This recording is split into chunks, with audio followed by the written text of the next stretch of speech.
The time has come at last for us to begin our journey with the second season of the. Uh-oh.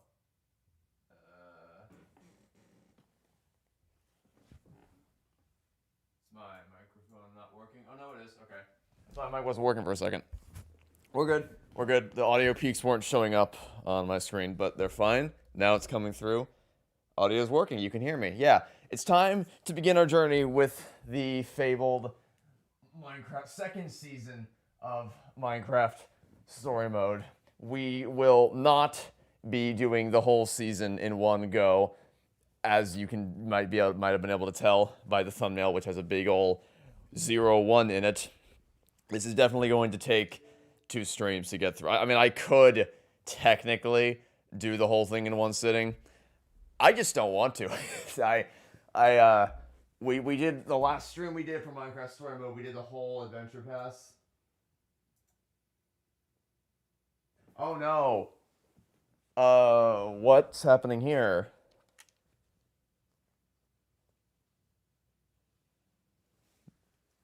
I think I might have forgotten to disable HDCP because I was watching stuff before the stream began. Give me a second. I think I still need to turn that off.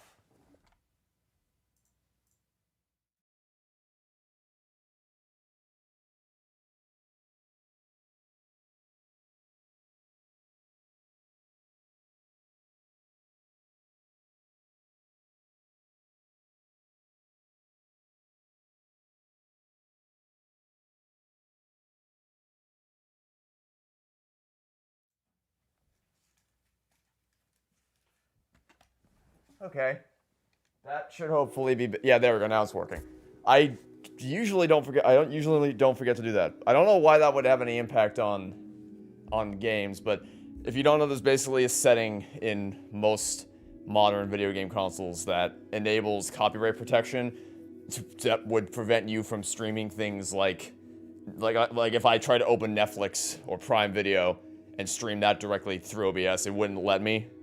You have to have that enabled in order to watch those things for that purpose, so that you can't stream it. I don't know why that would affect games, but apparently it did. So it's good. We're all fine now. We're all good. We're ready to go. Yeah, the last time we did a Minecraft Story Mode stream, we did the whole adventure pass in one sitting, and that was only 4 episodes, and it took like 6 hours. So we're thinking no. We're thinking we're not going to do that again. The plan for today is to do the first 2 episodes, maybe a third if we're feeling generous. But because it is still the holidays, it's still Thanksgiving week, I know people have plenty of better things to be doing that don't involve watching me play Minecraft Story Mode. So, I'm trying to be sensitive to that. And, yeah, that's where we're going to stream a bit, just because I know people have been waiting for me to play Season 2 for a few weeks now.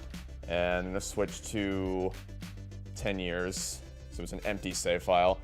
I guess the last time I played this game was November of 2021. I don't think I got very... Actually, you know what? Let's just check out of curiosity. How far did I get last time I played? I don't think I got further than the second episode, if that. Yeah, okay. I was going to say, because the thing with Season 1 I'm pretty familiar with. I've replayed Season 1 a whole bunch and watched a lot of playthroughs of Season 1. Season 2 I only played start to finish the one time back when it first came out. As you can see by the save files, it was just untouched since December 19th of 2017, and then I played it like the first episode briefly in November 2021. Didn't get very far with that. It may not be a great sign that I didn't get very far with that playthrough, but yeah. So Season 2 is essentially, I'm not going in totally cold because I remember the broad outline of where everyone goes each episode and the general structure of what happens episode to episode, but the finer details of everything has kind of been lost. So this is either going to be much better than Season 1 or much worse, and I'm not exactly sure which, but either way it'll be interesting. Unfortunately, we cannot use that is not... Where'd the other one go? There was another... Oh, hold on. Here we go. We cannot use crowd play, unfortunately, because the Telltale servers have been shut down and have been shut down for years. Otherwise, I would turn this on, and then we could all play together, because stream latency has gotten good enough to where you kind of don't need to... Like, used to be that was a big pain in the ass, because if you turned on crowd play for a Twitch stream, it didn't really work, because by the time people saw what they were... Like, but the choice would appear on their mobile device, but they wouldn't actually see what choice they were making, because the stream hadn't caught up yet, so it was completely out of sync, and it didn't really work that well. But now... It would work latency-wise. It's gotten better, but it just... Servers don't exist, so we can't do it. Should you play Halo Reach or Halo Combat Evolved first? If you've never played a Halo game before, start with Combat Evolved. It's the most beginner-friendly. If you've played them already, then I recommend going in chronological order to do Reach, then CE. But for a first-time player, definitely start with Combat Evolved.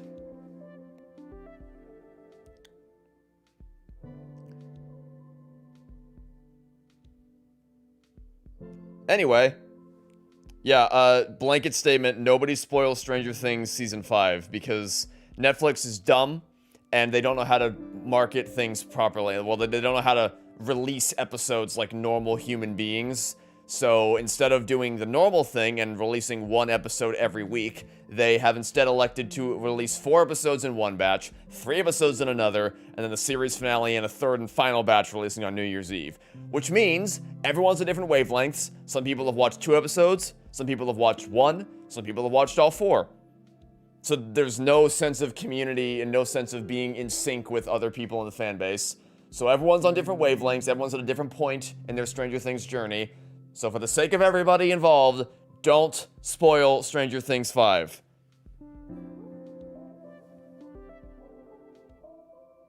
Anyway, let's begin. Let's begin our journey. I could import my save from the last season, but I may as well just go through the process of recreating it so that you can kind of see what this...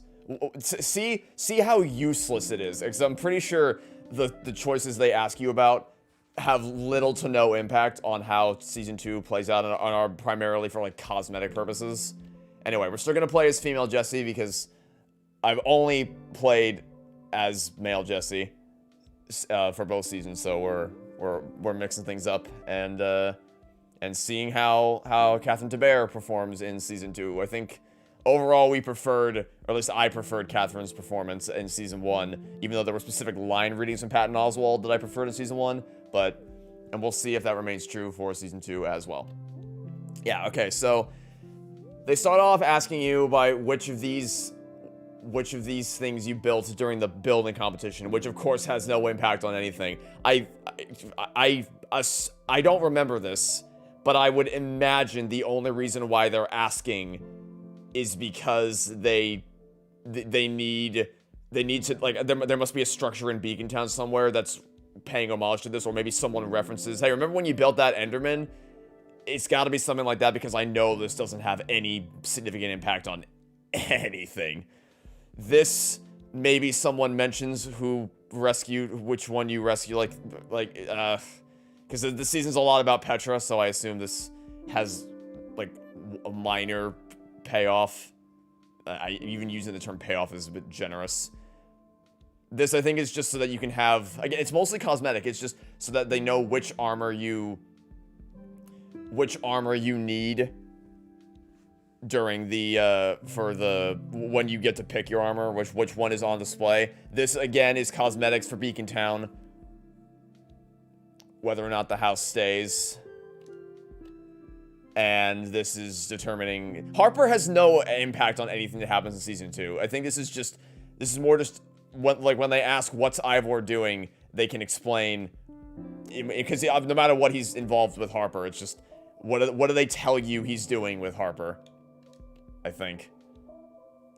And so your story is that the Witherstorm was a mighty foe and precious friends were lost in the battle, including Magnus and Jesse's best pal, Reuben the Pig. In the end, Jesse was victorious. Upon the monster's defeat, Petra was cured of wither sickness, and Gabriel returned with his memories intact, establishing Jesse and friends as the new Order of the Stone. Notice how almost nothing from the Adventure Pass was mentioned even once, because it's all just superfluous DLC fluff. I also love how, with the choices we picked here, it shows Petra in her armor at the end of episode 4, even though you only get to see her in that armor at the end of episode 4 if you don't save her in episode 1, and Gabriel's the one who gets wither sickness and Petra forgets her memory, because the one who has amnesia, wither amnesia, is the one who comes with you to the Farlands who then gets the new armor. But you know what? It's fine. We're just gonna get started. Also, let me know how volume levels are. At a cursory glance, it seems like it might be a little low, but we'll see how it is when we actually get into the main line, into the main chunk of the game. Episode 1, Hero in Residence. As old friends and new responsibilities pull Jesse in different directions, the discovery of a strange prismarine gauntlet leads our hero into a whole new world of mystery and danger. Let's go.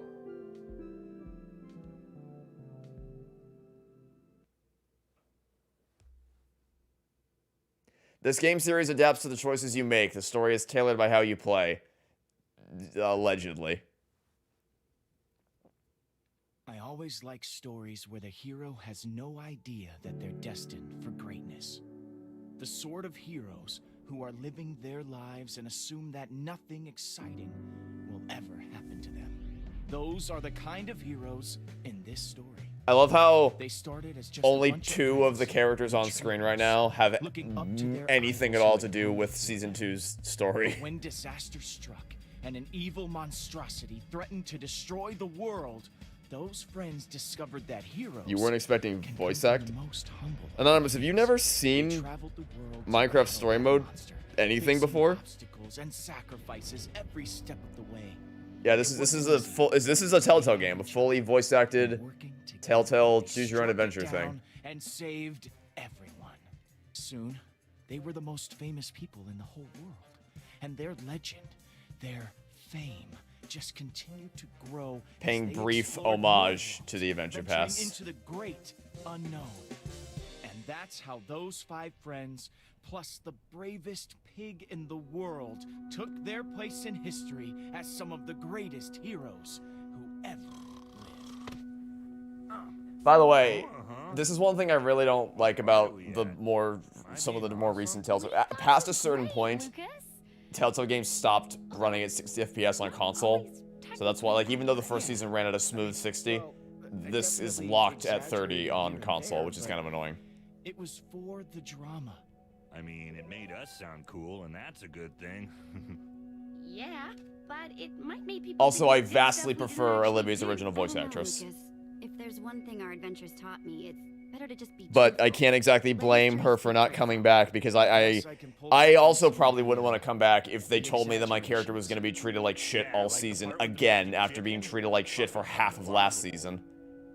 Like, nah, man, I got better shit to do. I got roles that will actually respect me. Right. Also, they changed something about Axel's face. Ready to read at Founding Day. I don't know if it's that the eyes are wider Next year. or something, but he looks Founding Day already. dumber.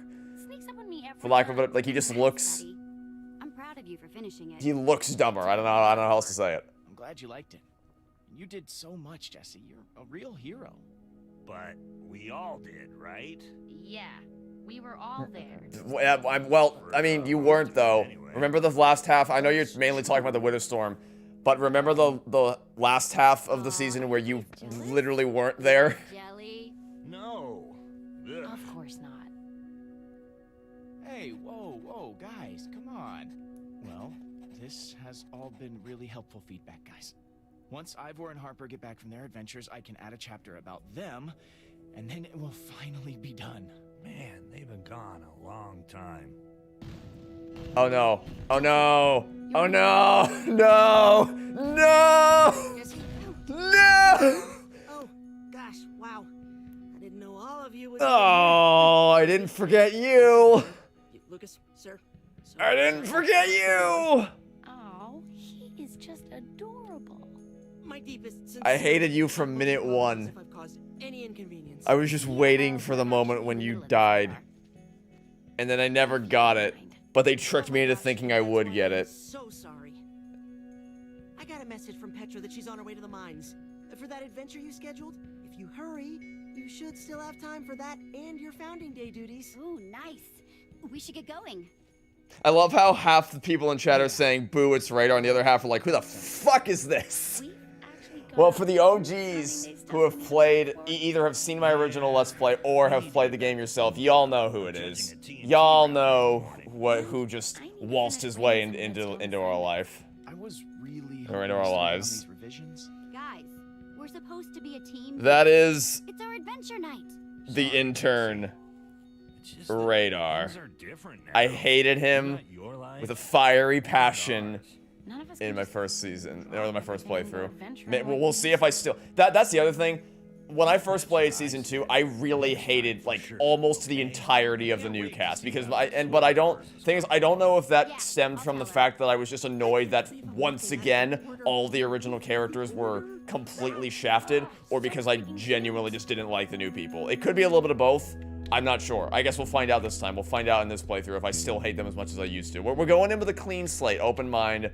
We'll see how things develop. So the other towns have Founding Day celebrations, huh? Yeah, man. We on But Magnus Radar Rally specifically, I think, is a character who you either just really love or really hate. Because I either get people telling me, oh, how can you hate Radar? He's such a sweetie cutie pie. And the other half are like, yeah, fuck Radar. I hate that asshole. He's such a little shit. Machine for the evening ball. So I don't know. Well, I promise I will try and stop by. It was awesome to catch up. Oh, okay, and there was another line there where Totally. Olivia was talking about working with Ellegaard and Redstonia. This has been cool. So I guess that's also Won't be something that would the change same depending without on you guys. whose armor you took / which order of the stone member you killed, sentenced to death. Thanks again, guys. I'll let you know as soon as I'm done with the revisions. Oh, cool. Can't wait. Axel. All right, say goodbye to everyone. I am just the luckiest. Yeah. Say goodbye to Lucas and Axel and Olivia. I hope you enjoyed them while they were on screen, because you're not going to get much of that for... Coolest town in the I whole think world. Axel and Olivia show up briefly in episode 2, I think, and then you never see them again until episode 5. Episode 2 is Lucas's episode, and then I'm pretty sure he also doesn't show up. But no, he gets, I think, a brief cameo at the end of episode 3, and then again, not anything until episode 5, because it's just, yeah, I am interested in seeing. Because I'm trying to remember, like, I think I definitely enjoyed playing Season 2 less, but I also think that mostly stems from the fact that I was annoyed at the original cast being so heavily sidelined. Because mechanically speaking, from what I remember, they did make some appreciable improvements. I realize As much as you can in a Telltale game. But I'm really glad you're our leader. You just make this place Yeah, but I miss my awesome. friends. Yeah. I just wish I could have hung out with my friends more. We're all so busy now. That is hard. But at least they come back to visit a bunch. Oh, do they? That's Do pretty they? awesome. I know that Petra is waiting for you in the mines, but I bet people would really appreciate you helping set up for the celebration. I'll keep that in mind. Yeah, so I think there's a bunch of like side quests you can complete around Beacon Town. I don't know how many of them we're gonna do. I guess we could technically do more, just because we're not doing all 5 episodes, so we don't need to rush through things. We could take the time to smell the roses a little bit. I guess what I could also do is recheck, because I'm guessing people are asking about. Yeah, did I see Zootopia 2? Yes, I saw it. It's leaps and bounds. I'll just say this now, and then this will hopefully ward off any future questions I'll get about it. I saw it. I liked it. I didn't love it. It's leaps and bounds ahead of all the other sequels. The last few sequels Disney has made, Rock Rocks the Internet, Moana 2. It's leaps and bounds ahead of all of them. It's still not great. It's solid. It has its issues. I was slightly disappointed by some aspects of it. But you would probably enjoy it. You'd probably have fun with it. Oh, I think my favorite character's coming up here in a second. Jessie, dude! I was so mad Wow. when I saw her. I thought you were out seeing the world. I don't know why they thought of all characters of all the people we met in the Adventure Pass. I don't know why they thought Nell was the one to bring back. But sometimes you just want to have a place to store your junk, okay? Well, I'm glad that's all we are to you. We're just a junk storage facility. Sure, just dump your trash and run. It is awesome. Letting everybody be themselves. Super individualistic. House over there that looks like a squid. Why does his voice sound like he's a third of the main character's age? Well, I mean, he's supposed to be an intern. That's the idea. He's the squeaky intern. Jesse, man, I'm so glad to be your intern. I'm so happy to be your assistant. That's kind of the thing they're going for. Frozen 2, yeah, that was the other one. Frozen 2, Moana 2, and Rock Rocks the Internet. It stands heads and shoulders above all of those. But the bar is subterranean, so by comparison, it makes Zootopia 2 look like a masterpiece, which I think is why it's getting such high praise. But by itself, it's just it's solid. It's solid.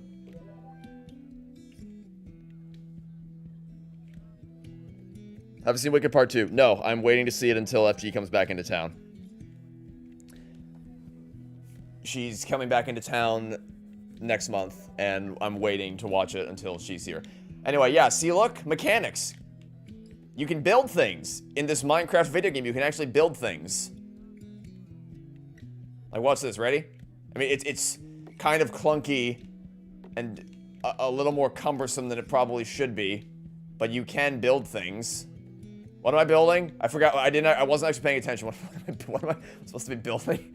I don't know. I'm just gonna build an archway for now. Yeah, this is one of the things I do appreciate about Season 2 is that they did... Alright, I have to go down to the pickaxe to break that. Again, it's not stellar, but it's fine. There, I made an A. A for apple. Can I just leave it empty? Can you? Let's see. Will this work? Oh, not like a huge statue, but minimalism works. You can just... Oh, Jesse, dude! I didn't do It anything! was my pleasure. Well, it is an I didn't do anything! stranger, okay? Well, she is a fascinating woman, isn't she? Very free. That's great. Yeah. Kind of reminds me of Petra back in her early days. Speaking of her, Zootopia 2 was the best You said Disney she's movie in waiting for years. me to This say. is true. But again, for the last 3 years, what have we gotten? Strange World, Wish, and Moana 2. So, a movie just being generally pretty good looks like it's a masterpiece in comparison to those. But it's nowhere near Encanto. Encanto is a fantastic film, and it's Zootopia who's nowhere near Encanto. Anyway, look, it's Stacy and Stampy, the only 2 YouTubers who are guaranteed to survive episode 6. could you call off your dog, please? It's kind of freaking me out. Oh, right. Sorry. Radar, this is Stacy Plays and Stampy Cat. I love how that's just her name, canonically, is just Stacy Here, Plays. Give him a bone and he'll calm right down. Stacy, no last name given. Here, give bone. Here, Wink. Nice, tasty bone. Aw, see? He likes you. Yeah, someone mentioned the lip syncing. You want the rest of It wasn't Yeah, hang on. great in season 1, but it's never great in any Tales of game, but it does appear like noticeably worse here. Thanks. I imagine you're terribly busy, so we won't keep you. But you should come and see what we're working on because it's pretty cool. Yeah, what's Sandy's I wonder how much of that has to do with the frame rate being locked to 30. Will do. I don't know, because it does run at 60 on PC. But yeah, it does stand out as being noticeably. Also, Beacon Town grew so much between it was basically just a small plaza in episode 5, and now it's this ginormous city. Oh, wow. It is really you. My friend told me this was a recreation of your first big build. Aha, there it is. Storm before See, August so happened. Is it true? so my About to tell me more about my vague memory was correct. It is in fact just that they needed to know what you built so that Alright. it could be cosmetically accurate, and that's what I like. Most of the choices you made in season 1 do not impact season 2. It's just which armor did you have, what did you build, and that kind of stuff. I draw my inspiration from my friends. We were a team. It was a group Nurm or effort. Stella hard pick. Ooh, that's a good one. Because I literally hated all of them. Every last, I hated Jack, I hated Nurm, I hated Stella, I hated that stupid fucking llama, I hated Radar. And that was the team. That was the team. Was them. It was the original. Barring Petra, nobody else mattered. Strength during that fight. And I don't take kindly to having the original cast just get flushed down the toilet in favor of trying to make you like some new assholes. I don't like it when I'll see you when around. any kind of story does that, when they just say, fuck the old guys, the new guys are so much better. This most recently happened with Now You See Me, and I'm still not over it. I mean, it all happened like 2 weeks Best ago. pig that ever lived. Miss you, buddy. Oh, man. I wish I could have met Ruben. He sounded amazing. I read Lucas's book the other day. That chapter about Ruben almost got me crying right there. He was a hero. Saved everybody. He'd be really excited about how great Beacon Town is Go now. back and you see the TNT flag texture? Okay, give me a second. I'll go back. Yes, it's you. That was some Me. 06 shit. What are you doing here? Alright, hold on now. I don't know. I don't know if I go that far. We're picking a pig to play the part of Reuben on the float. Oh, that's really Yeah, and cute. all of this is, I'm pretty sure if I wanted to, I could just go straight to the mine. Oh wait, actually, Who knows? doesn't Petra get mad if you're late? Yeah. Talk about Oh, knowing whatever, your who casting. cares? I would It's love not gonna to. change anything, we may as well do all the side stuff. But I'm pretty sure the consequence of doing all the side stuff is that Petra gets like big mad because you prioritized the townspeople over her. Good side. Which is kind of a nice way to tie into the story's overall themes Mushy cute. of, And you know, Lord your God friends and your Lord the Six. financial or your responsibilities pulling you in two different directions. It's mechanically justified. Most Reuben-esque. Any preference, y'all? Which name? I'm not gonna poll this because this is too silly. But just any preference among the three pigs that look identical? Kind of like Toy Story. Okay, I've seen a lot of people saying this is like Toy Story 4. Let's not go that far. Let's not. This isn't like. I mean, that is one of the biggest sins in Toy Story 4 is that they just abandon all of the original characters. That is really bad, but the thing that pushes Toy Story 4 over the edge is that it also just doesn't respect the characters that are there. Whereas I would say, like, this, of all of, whatever happens with the story of this season, however crazy it gets, the one thing I know is strong, is a consistently strong through line, is Jesse and Petra's relationship. And you can't say that about Toy Story 4.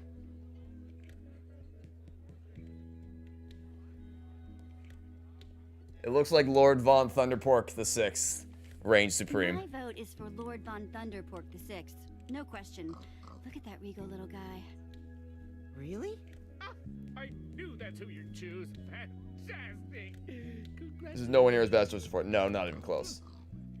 Thank you, Jessica. Not even I'm close. going to get him ready, and I'll see you at the celebration. You were one of the only people who wished we could actually tame a dog during this season, but it was only used for a stealth section. Yeah, I remember. I think the stealth section is in this episode that you're talking about. Okay, so is there anything you guys want me to do in town? Like any standout quests you want me to do? Because I can either keep exploring or I can just go straight to Petra. I think there's like this guy has his. You can jump on the slime block. You can go talk to the YouTubers and get a cameo in their new video. Oh wait, the TNT flag. Hold on, I need to go. While you guys tell me what you want to do, I'll go back and look at the TNT flag for. Oh no, can I not go back? Oh no! Wait. Oh no! Oh no! Am I locked?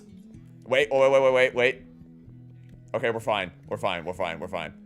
I just couldn't walk in that direction. I guess we're fine. We're okay. We're cool. We're fine. Yeah, that is indeed that, and the iron ingot and the diamond sword for that matter. It's all exactly as blurry as you thought it was.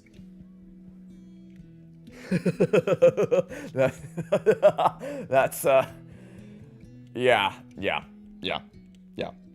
Talk to the YouTubers. All right, we'll go talk to the YouTubers.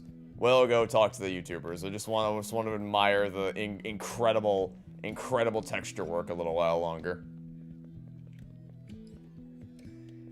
What happened to Dan the Diamond Minecart? Well, so the thing is, Dan and Lizzie's fate is determinate, and so it would therefore be, like, if Stampy and Stacy, no matter what, survive episode 6, so there's no, it doesn't require any additional work, whereas if you needed to get, they would need to bring in both Dan and Lizzie if they were to include either of them here, because depending on what choices you made, either one of them could have survived, but here there's no additional variables here. To convince Mr. Stampy here to make the right decision and pick pumpkin pie.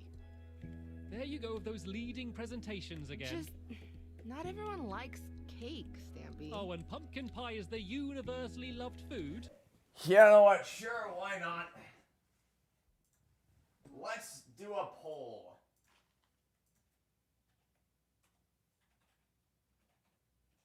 The poll of foods. You know what? It's still Thanksgiving season, so it's kind of relevant.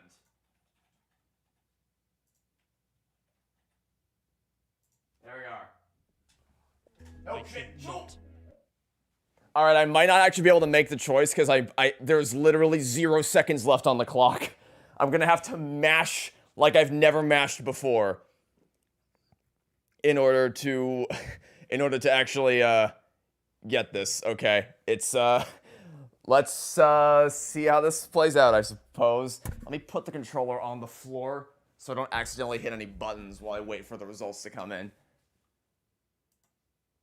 All right, looks like cake is severely in the majority. No love for pumpkin pie whatsoever. It actually is Stampy Cat. Yeah, it's literally, it is the one and only Stampy Cat. That's his name. Their names canonically in universe are Stampy Cat and Stacy Plays.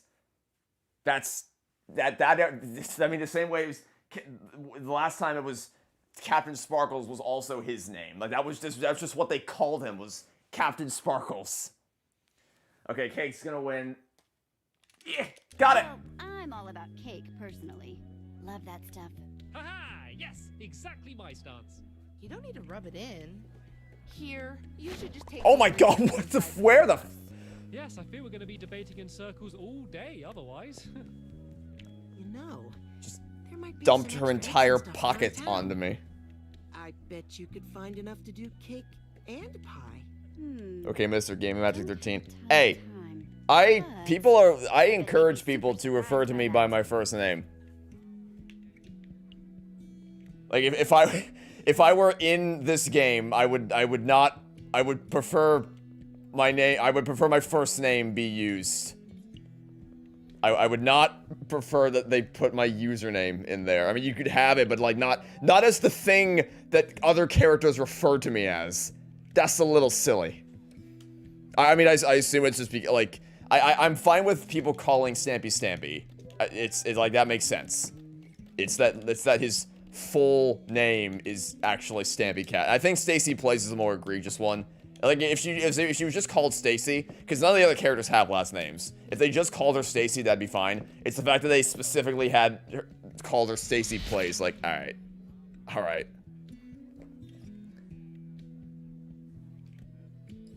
Oh, wait, can I just make both anyway? Well, you know what? People voted for cake, so I will give the cake. Order up. Got one delicious cake. Ooh, it looks lovely. Yeah, if you're into something that sweet. Thoughts on the Lovely World episode Trip to the Moon? I thought it was really cool. And the tricks I learned, because he did a behind-the-scenes video of how he did that, like how he accomplished that effect, and I used that, some of the tricks I learned from that for my own projects. Stacy loses. Cake reigns supreme. Is pumpkin pie like a thing? Because obviously Stampy has his cake running gag. But does Stacy have a running gag with pumpkin pie that's equivalent, or do they just need another dessert kind of thing to Oh, this is pretty cool. I like that they recreated both Stacy and Stampy's houses as accurately as they could given the space they had to work with. And that they even have the little love garden over here. Doesn't she say what a lovely garden? Huh. What a lovely garden. Ha ha ha ha ha ha ha ha. Yeah, she said the thing. She said the thing. Isn't the... Yeah, it's the fangirl again. Give me 5. It's the one who went nuts in episode 5 when we came back after the temple exploration. You're my hero. Never act like that in front of people you admire, by the way. It just freaks them out. Here we are at the mines. They're no less human or more human than you are. Thanks for walking with me. Oh no, thank you, Jesse. It was a pleasure watching you work. If I were to voice act in a game, what game would it be? Helping them prepare for Oh, I don't know. I Very mean, inspiring. if you're talking like dream game scenarios and anything I have any level of passion for, like I'll be a Marine in a Halo game. I'll be the grunt that dies painfully. Life, spitting in fate's eye. You better. Don't disappoint me, Radar. I hadn't even thought about that being a possibility. People say that I could be good at voice acting. The thing is, it's just like my least favorite. My least favorite part of making videos is the actual recording of the voice. Because even though I like talking to people and I like doing live streams, this kind of talking is very different from recording scripted videos. Particularly the types of videos that I make where my emotions are at maximum capacity the entire way through. So it's just being very loud and energetic and exhaustively emotional like for hours and hours at a time. I missed this. And that is what voice acting is getting into a VO booth for like hours at a time. And like I was watching a vlog that Erica Henningsen did, and she, like, part of the vlog was her sitting down with her speech coach or speech therapist or whatever. You're late. Yeah, Petra's pissed because we did. You know, I'm sorry I helped my people, Petra. I'm sorry I'm a good leader. I was worried you'd gotten rusty. She sat down with her speech therapist Even imagine that life. just because I of really how do miss this. You know, vocally us, straining it is to not only sing facing the all day, unknown. but scream all day in a VO booth. And, like, I genuinely don't think my vocal cords could take it if I were to do that. Also, I'm distracted. Does the game look visually worse than season? Like, obviously it has more dynamic And look who's lighting, talking with an iron sword. Where's your fancy but, gold one with all the like, look at the lighting in the background. Well, I guess we can't. If it cuts to the tunnel again, look at kind of how the lights shimmer in the background. I don't know. Yeah, like, look at that. Look down the tunnel and how the lights are, like, clipping or flickering. It looks weird. I don't know enough about video game graphics to tell you what's doing that, but it looks like fuzzier, I guess. I don't know. It just doesn't look quite as clean as the first game did. Also, someone asked a little earlier about what my thoughts are on the updated combat mechanics. They make combat more enjoyable than they do in Season 1, and they even have, like, boss fights, like, proper, fleshed out boss fights, which is pretty cool. I'm here now, aren't I? But in general combat, I don't know that it makes a huge difference. I think it makes it. But Excuse me, sorry. It makes it functional. can't help but notice that we're missing 1, 2. Like, it's kind of annoying in Season 1 having to fight things. It's not really annoying in this game. It's more just like, Something or other in Redstone it's today. functional. I don't know that the ability to roll and the stamina meter factors in. I don't know that it has an effect significant enough to make it noteworthy. Saying, I don't care how good Lucas's next book is. It's not exactly slaying a Witherstorm, you know? Hey, don't get bummed. Even without them. See, the other we're thing with having this, fun, right? Petra didn't slay the Witherstorm. With the choices we made, she actually At least we've didn't, got the cool people. like, wasn't part of that whole thing. We'll worry about them. She was removed from that equation entirely. What exactly are we looking for down Excuse here? me? Oh, What do you want? Try Gemini and Google Chrome? How about go fuck yourself? No. tell you when we find it. Just Notification popped up on my laptop, and I had to promptly tell it to fuck off. What was that?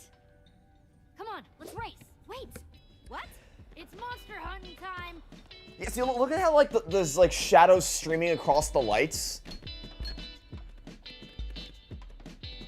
Yeah, I don't know how else to describe it other than saying, like, look at, just look, maybe it doesn't show up on stream, and maybe it's only on my TV, but it looks fuzzy to me. It looks noticeably worse. Ooh, perfect. By the way, that was a voice line that didn't play. That was Jesse clipping through a minecart. I don't know how I feel about this. Like, these miners are working way, way harder than Jesse and Petra are, and just kind of stealing the cake from the guy who probably has been sweating his ass off for, like, it's especially weird to me that they made a point of showing these guys working in the mines non-stop while we're just kind of carelessly running through. Mystery's what makes it fun. When episode 8 and season 1 had a whole thing about how the old builders have people working in the mines all day long, and that's obviously framed as a bad thing. I don't know. I don't know that I consciously thought about that the first time I played, but it kind of rubs me the wrong way now.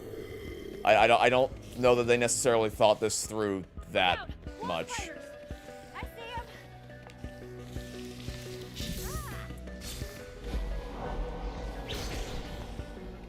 What'd you miss? The first, like, in truth, probably just the first 10 minutes of the game, but we made it take longer because we did a couple side quests. And I'm pretty sure I can just, like, mash A. Wait, do I have to kill them, or? No, I don't have to kill, I can just run. I can just run. Big brain spider. At least the friends learn from their fallen brethren's mistake. Into that cave. On it. And Petra's in the home stretch. Miss the alias. That's the term. Okay, aliasing. Yeah, that's. I knew there was a more official term for what I was seeing. I just didn't know how to actually describe it. That's the aliasing. Ah, jeez, more of these guys. It's noticeable. Nah. Fuck Petra. We're gonna win. We're going to win because I know she's not gonna die because it's a Telltale game. Ah, Starting to think that maybe you're the rusty one here. I'll remember this next time you need help. Remember when Dana Terrace told people to pirate Owl House? Such an aura moment. She will always be queen. Oh shit! I made the mistake of reading chat again instead of paying attention to the game. What? But you. But yeah, she found out that Disney Plus is gonna start having the ability to allow users to generate their own AI content, and so that promptly triggered her, or that prompted her to say, "Fuck Disney, pirate Owl House. I don't care. Fuck AI." Which, I mean, hey, this is why she will always be queen. More power to her. Man, you're faster than I remember. You were so supposed to lose. You were awesome back there, Petra. Felt just like old times. That was payback for not helping Petra. It is pretty funny timing. I make a point of fucking her over, and then bragging about it, and then I immediately just plummet into that. That's a good bit. That'd be a good bit in a sitcom or something. Here I come, mystery monster. There may also be a bit of flash framing going on, or like a Until Dawn remake syndrome, where the characters are resetting their position between shots, and it's kind of noticeable.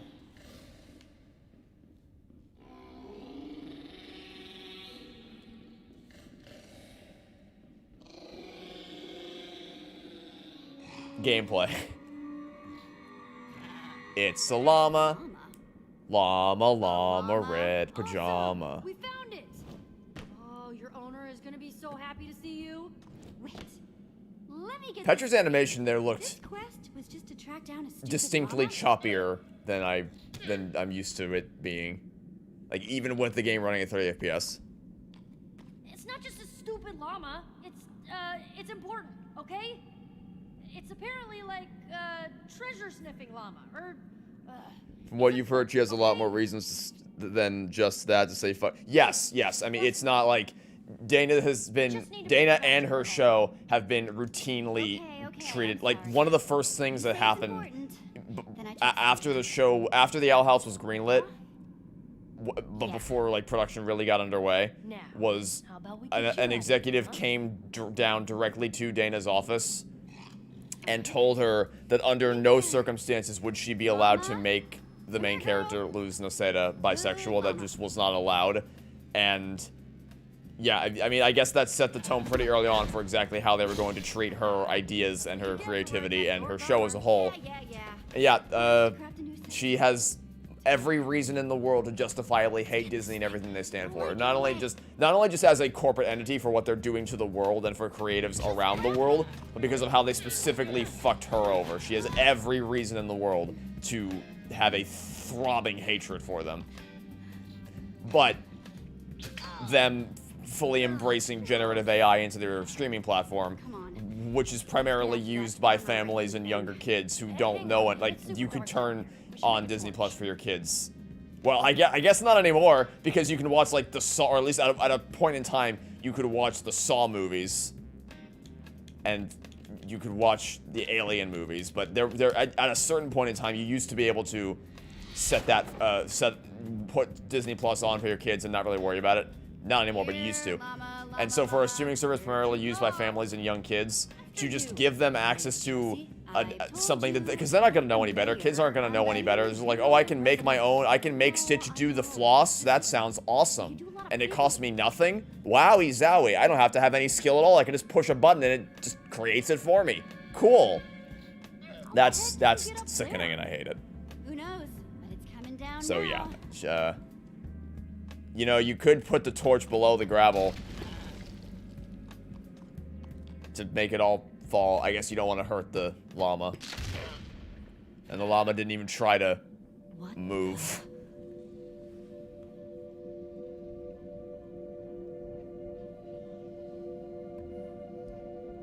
AI is lazy.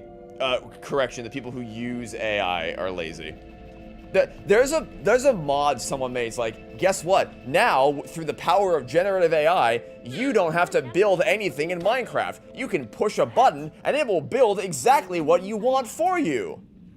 Why the fuck are you playing Minecraft if you don't actually want to engage with the mechanics? Literally, what is the point? What was that creepy whisper? It exclusively caters to people who are just the laziest in the entire world and have no desire. They don't value creativity as an art form. They don't value it as a skill set to develop. They just value the end results. They want to have the thing to show off to people without having to put in any actual time or effort or work into cultivating a skill set or a passion or fucking anything. Whoa, girl. What is it? Some sort of glove? Or a gauntlet? Let's touch it. Why not? What could possibly go wrong?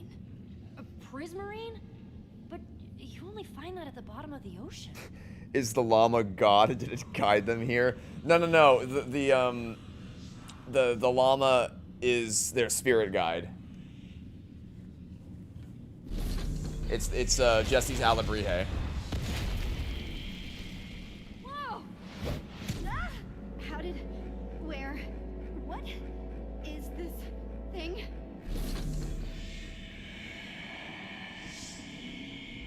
I don't know. I don't know. It seems like it's not hurting you, and that's good. It looks kind of... Okay, actually, it looks... I really don't remember the actual lore of why the... Like, I know the general lore of... It's gonna be okay. But broadly Okay? speaking of Figure it out. who's behind all this and what people they used to associate with and I'll help you take it off. all like some of that stuff, but again, the finer details of the lore of what's it'll be interesting to see where this goes. Kind of rediscover it all. Stuck. I just can't shake this feeling that maybe you were meant to Oh, find something. what gave that away, Petra? The fact that it's saying my name? Man, what are the odds? Command Actually, no, box, it's talking about a portal different keys? Jesse. Why is it always me? Because you, my friend, have main character syndrome and indestructible plot armor. Uh-oh. Get off the pyramid quick. That, yeah. A portal to the Upside Down has opened. Come on, let's get to What it. even is this?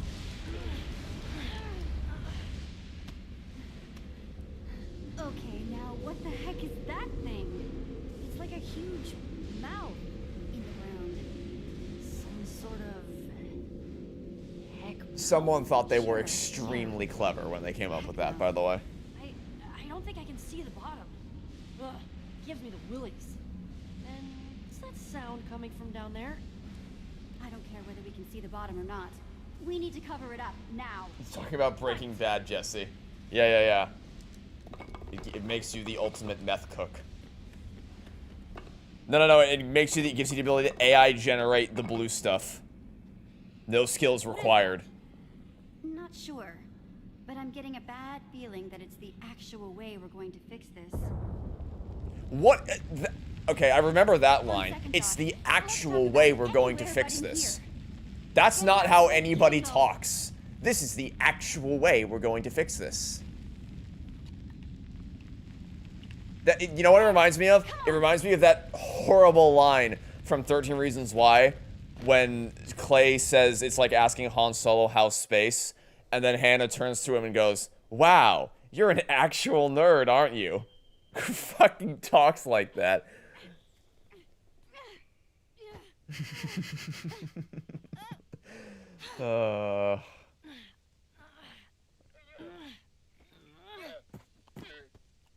No joke, this story is beyond better than the Minecraft movie. I believe it. No, you gotta understand. Listen, we're gonna make fun of a lot of things today. I have no doubt. I'm sure we're gonna have lots of fun dunking on Minecraft Story Mode because it's very easy to dunk on it. But there are still solid elements to it. We may not get to them until the next stream because episode 4, I think, is the one that has the really, really big emotional scene. Yeah, that works. But there are solid things here, whereas from my understanding, there was virtually nothing that's even remotely solid about a Minecraft movie.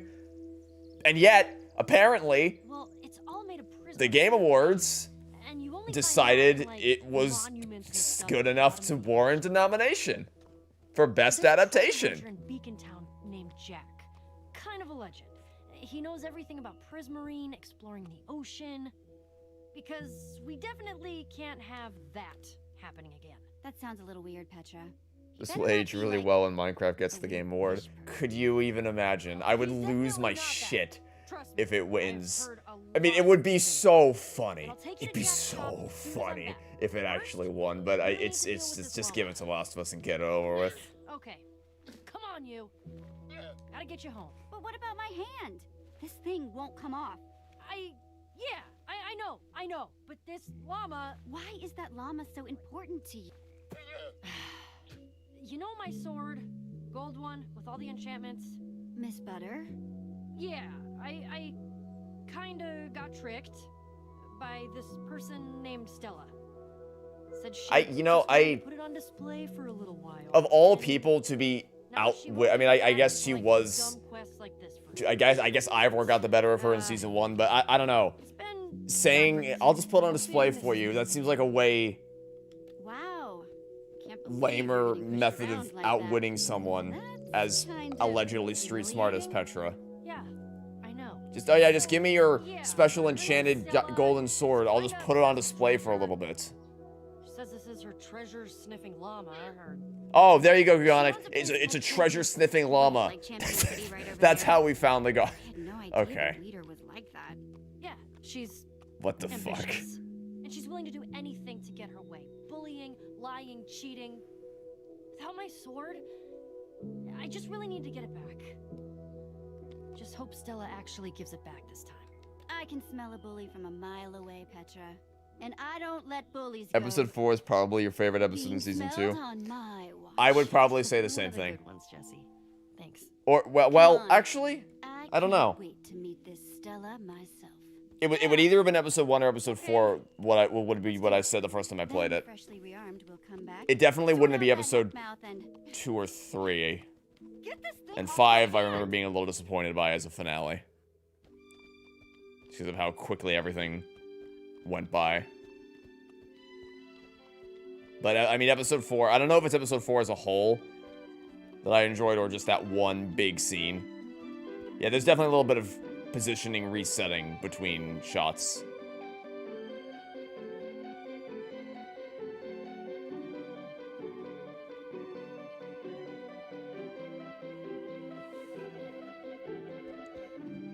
Will I be nice to Stella?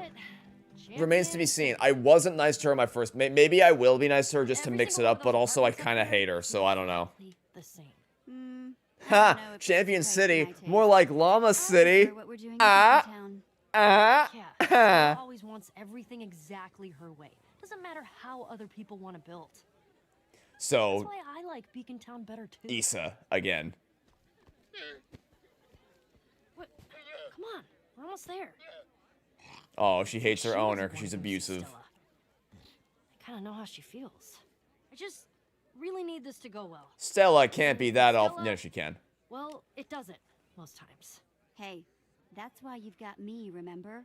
We're a team, and we will take care Haven't of seen this, Emperor's New Groove. no Yeah, I'd say it might Sure be hope you're Disney's right. funniest movie. Anyway, Stella usually has her office hours in the center of the courtyard. Well, I hope she's ready for an appointment. with Sonic 3 Jesse didn't even Petra. get a nomination because it couldn't get nominated last year. Oh, that's not why. Because there were other things in that came out last, like Indiana Jones and the Great Circle got nominated at least twice, I think. And Alien Rogue Incursion also got nominated, both of which being December 2024 releases. It's not that it couldn't. It's that they either forgot that it came out or they just didn't want to nominate it for other reasons. All right, should we go talk to Stella straight away, or do you want to? Is there anything else? Because there are a couple more of these areas throughout the game where there's like additional side content you can do. If you want, we can. If there's anything here that you guys want me to do, I can talk to people and I can do it. Or if not, then I'll just carry on to the. Because I unlike season 1, I'm very unfamiliar with exactly what is on offer in season 2.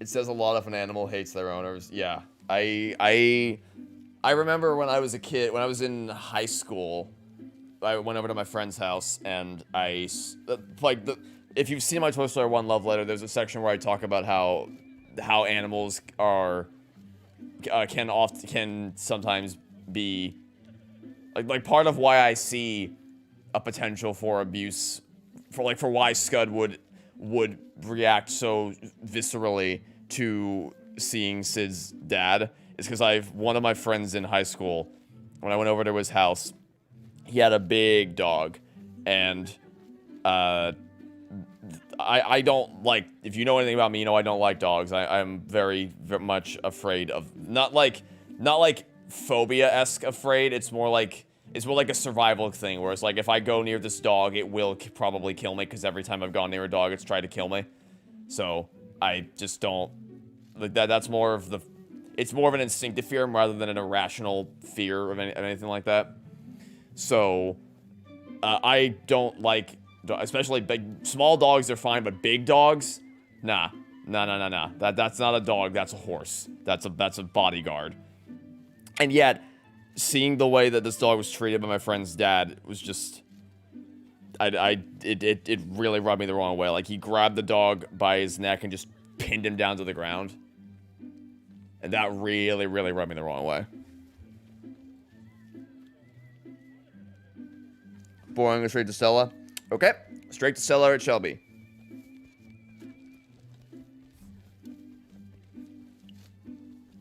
What MCU saga do I like? Well, there's only two. Okay, I know that's how doors open in Minecraft, but that still looked really janky. The only two sagas are the Infinity Saga and the Multiverse Saga, and the Infinity Saga clears the Multiverse Saga, and it's not even close. The Multiverse Saga has been a disaster from minute one, and it's only gotten worse as the years have gone on. We're not Beacon Towners. It's gonna be... together right now, but Stella's pretty fond of herself. I would plead to her. It's gonna be a pain trying to be nice to her, because I know, like, what happens in the final few episodes can be heavily determined by how you treat Stella. But part of me is curious to see what would happen if I was nice to her, but man, that's a big ask. Darling, you came home. You came Yeah, back. reluctantly.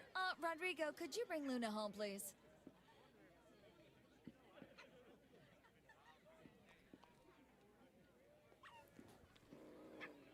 There's a good girl. Stella. Oh, look who it is. Jessie, leader of Beacon Town, and my sworn rival. It's crazy because I only learned about you 5 seconds ago. Our rivalry, Beacon Town versus Champion City. Surely you think about it as much as I do. Sure. That's right, Whatever. my rival. I am here to finally meet face to face. Yeah, that's what I thought. Would I ever do a Stranger Things 3 or Multiverse Saga rant? I love the glove, by the way. Probably not. Absolutely, darling. I mean, the thing with with Marvel is that it's just too big. Trading, would you? Got some It's fine too hookers much to here. tackle meaningfully in any amount of time. Of course. And there's way more projects I'm far more... I just don't really have passion for the MCU anymore. And I can't dedicate that much time to a project if I don't care And, you know, I heard you need new pets. about it that much. Okay, hold it. Petra, you're here too. I almost thought Luna just came back on her own. Also, in case you got lost in the sauce, I want to point out that Stella was like, Stella offered me a new puppy, saying, with the caveat or with the justification being, huh, I heard you needed a new pet. You know what Petra wants. We're not leaving without that. So, yeah. Is this about... Oh, I think she's supposed to have a character arc, but if you depending on how you act around her, you could just I make trades for treasure. force her into becoming a villain the whole season. You said you just wanted to display it. I thought I could still use it. Petra, how can you use a sword that's on display? You wanted to become my champion. You came to me, remember? In exchange, you got to live here instead of Beacon Town. Isn't that nice? Oh, no, was that supposed to be a secret? I actually forgot about that. Petra, sweetie. Wait, what? This is what I mean. live here? It's the finer details that have been lost to time in my memory. I think it's about time I go back to my treasure haul, Jessie. By the way, way nicer than yours. Do you two know the way out? Oh, what am I saying? Of course Petra does. If you ever want a place in Champion City, just ask. Like I said, she's the worst. There should be an option to kill Stella. Well, I mean, you can... I'm still upset about There's this, something Petra. else that happens in You episode 4 lied to that me. can happen in episode 5 that's a lot worse than that for her. But Like, can we please wait till we're fucking out of town? genocide is what can happen in episode 5 if you so choose. I just don't know how we're gonna do that.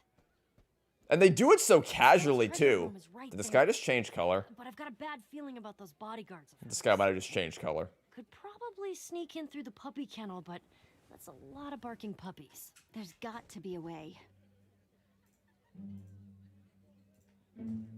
All right, I think this is our first like major choice of the season.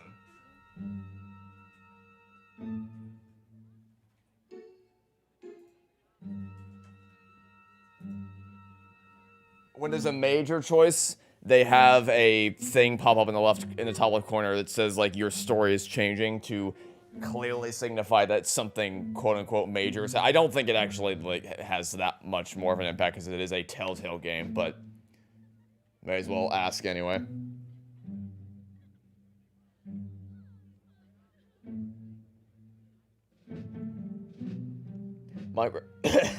Minecraft movie or Minecraft story mode? Minecraft story mode, and it's not even close. For as messy and kind of hilarious as this game can be sometimes, it's still clearly made with a lot more passion and respect for Minecraft than whatever the hell was going on with that movie. Looks like fighting is in the lead, which I was kind of hoping for, because I believe my first playthrough I chose the stealth route. So now we get to see what happens when we do the fighting route. We'll roll in, fight the bodyguards, snag the sword, get out again. Yeah, see, look, this shows up when a choice has significantly changed your story. I don't believe you.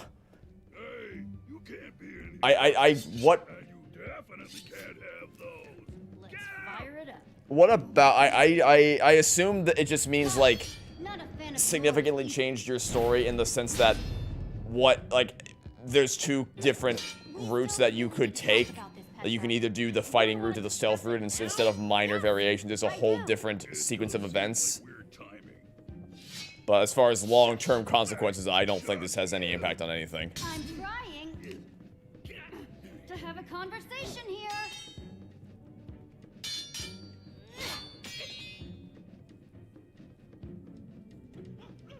This whole Champion City thing is Phenomenal bodyguards. Don't you think? Is it though? So I have a house here. So what? Hey, what's going on out here? It took you that long to notice something was going wrong. So what? I feel like you're deflecting the issue. Me? I think this conversation might work better in the stealth route. Not wanting to be tied When you down. aren't. Can you help? Help? Jesse? Can you? Around anymore? She really just stood there. What did you say? No matter what happens, no matter how much I do, you're the big hero. You probably don't even remember what it's like. Okay, but to be adventuring fair, out there, Petra, you scrounging literally for weren't there to resources. stop the Witherstorm. You were not there. You were Today, sick. We were supposed to go on one adventure, and you were late. I can't even get my friends to spend time with me. Do you know how it feels to show up for quest after quest and just hearing, "Oh man, I'm sorry, next time, next time." Well, what about loyalty, huh? To your friends, the people who take care of you. Doesn't that mean anything? I guess it's like no other Of bodyguards. course it does, dummy. But do you really, expect me to just hang around waiting for you forever? Got my own life, my own stuff, too. This is Stella's treasure room? Oh, that's how that conversation ends? That's how it. I don't think we were done talking about that, guys. Yep, all got from other people. I did not The name tags of remember that conversation so jarringly shifting Now I'm into. just getting mad. Being a Okay, hero that- and being cool interesting. is more than just having a room full of treasure. Especially treasure you got from other people. I know one treasure she doesn't get to keep, though. Should be... No!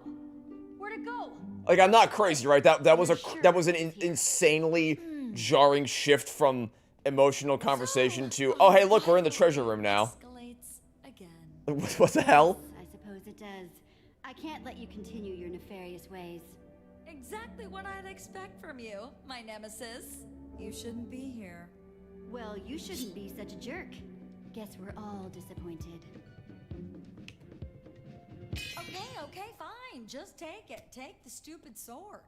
I've got better treasure than that. Wow, was that anyway. easy? Who needs it? Hope you learned a lesson here, Stella. No one cheats my friends and gets away with it. Yes, I've certainly learned how you deal with people you disagree with. I won't forget this, Jesse.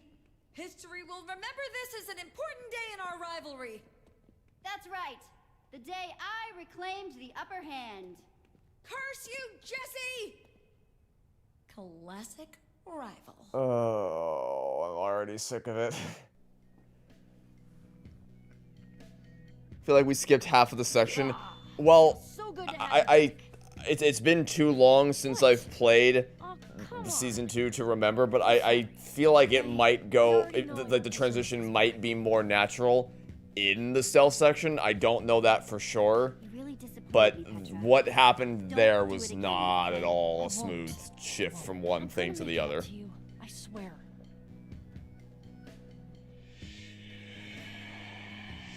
Are we sure this is not a parody? If you asked Eric Sturpe, or Eric I never remember how to say his name, the lead writer of this game, if you asked him, like, he's really proud of this season. He takes it as a point of pride that he managed to write something, because he was only the lead writer for the second half of season 1, so then he got promoted to the lead for the entirety of season 2. And he's like, he had a whole, I remember reading a Twitter thread from him talking about how he's defending the notion of writing media for kids, because it's not like, basically the notion that writing something for a younger audience doesn't mean you make your writing dumber or less intelligent or less sophisticated. It just means you're targeting themes and ideas that will be more appealing and more relatable to them. So that's why the major theme of this season is friends versus career responsibilities and life pulling you in different directions, which, you know, for when you're a kid, you don't really consciously think about that. You're just with the same people for years and years in your lives. You see them every day at school, and a lot of them you see during the summer break. And then one day someone moves town, or somewhere you go to a different school, or you get close to college, and your life really starts pulling you in different directions. And that's an idea that really does. It's something that can be important to explore for a younger audience. So, like, if you actually talked to him about this season, I do not think he would ever say that he was making a parody.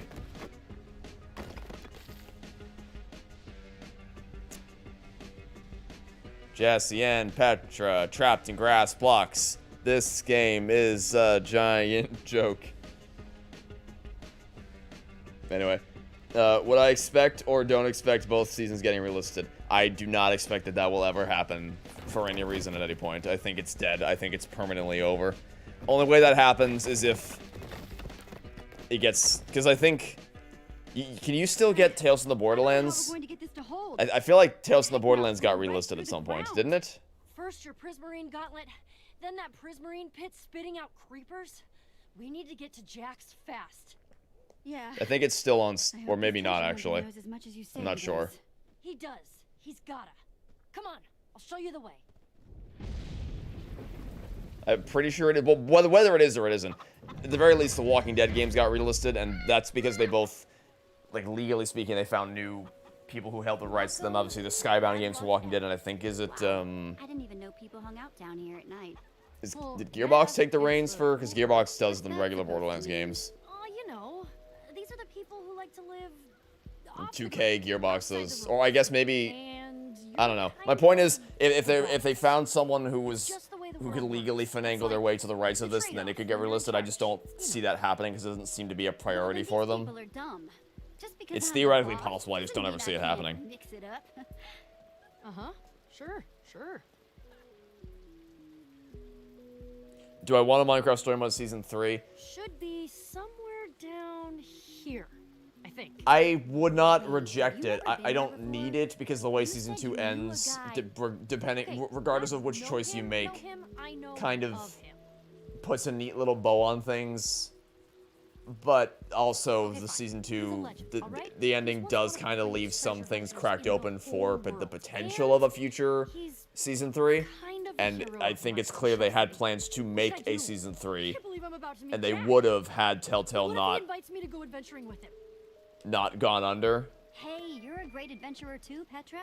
Just play it cool around him. By the way, I kind of reject the choice here. The choice here is between play it cool and be yourself, implying that you need to hold back on who you are.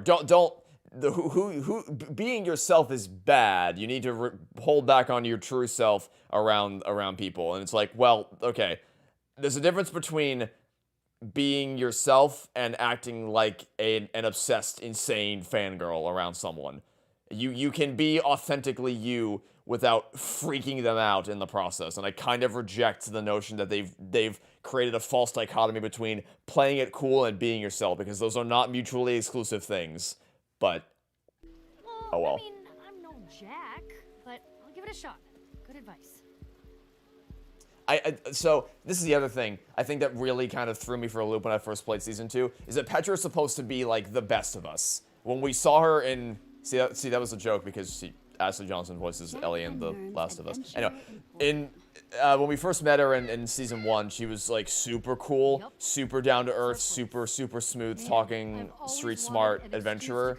So to see her acting like this in season 2, just groveling at the feet of this other adventurer called Jack, like that's hyping him up to an exorbitant degree to have someone like Petra be turned into a pile of mush around him. So my expectations were through the roof when I met him, and I remember just being thoroughly annoyed and disappointed by the whole thing. The upper lowlands? Spider Peak Mountain? The ice crags of doom? But you've seen way crazier things than all of this. You've been to alternate dimensions. It's just like I told you. Jack might be the best adventurer in town. Hello? This stuff is from Hello? the world. I think you mean best adventure. Do you remember the giant AI computer? Well, yeah, of course I do. You're not jealous, are you? Forget me, you! You were there! You were there! You were there! Maybe a little. Aw, Jesse, don't be so insecure. Excited to meet these guys doesn't mean that I think you're any less cool. I don't get. They try to hype up Jax like he's some untouchable badass. Are you aware of the things we've done in all of season 1? Welcome to Jack and Nerm's Adventure Emporium. I mean, sup? You push the button. Very, very brave. Oh my god. I mean, I don't know how brave it was. I was just doing what the sign said. There are lots of signs in the world. Not everyone's brave enough to follow them. Was season 3 ever planned by Telltale? I imagine it had to have been, because they left clear setups and breadcrumbs for a 3rd season at the end of season 2.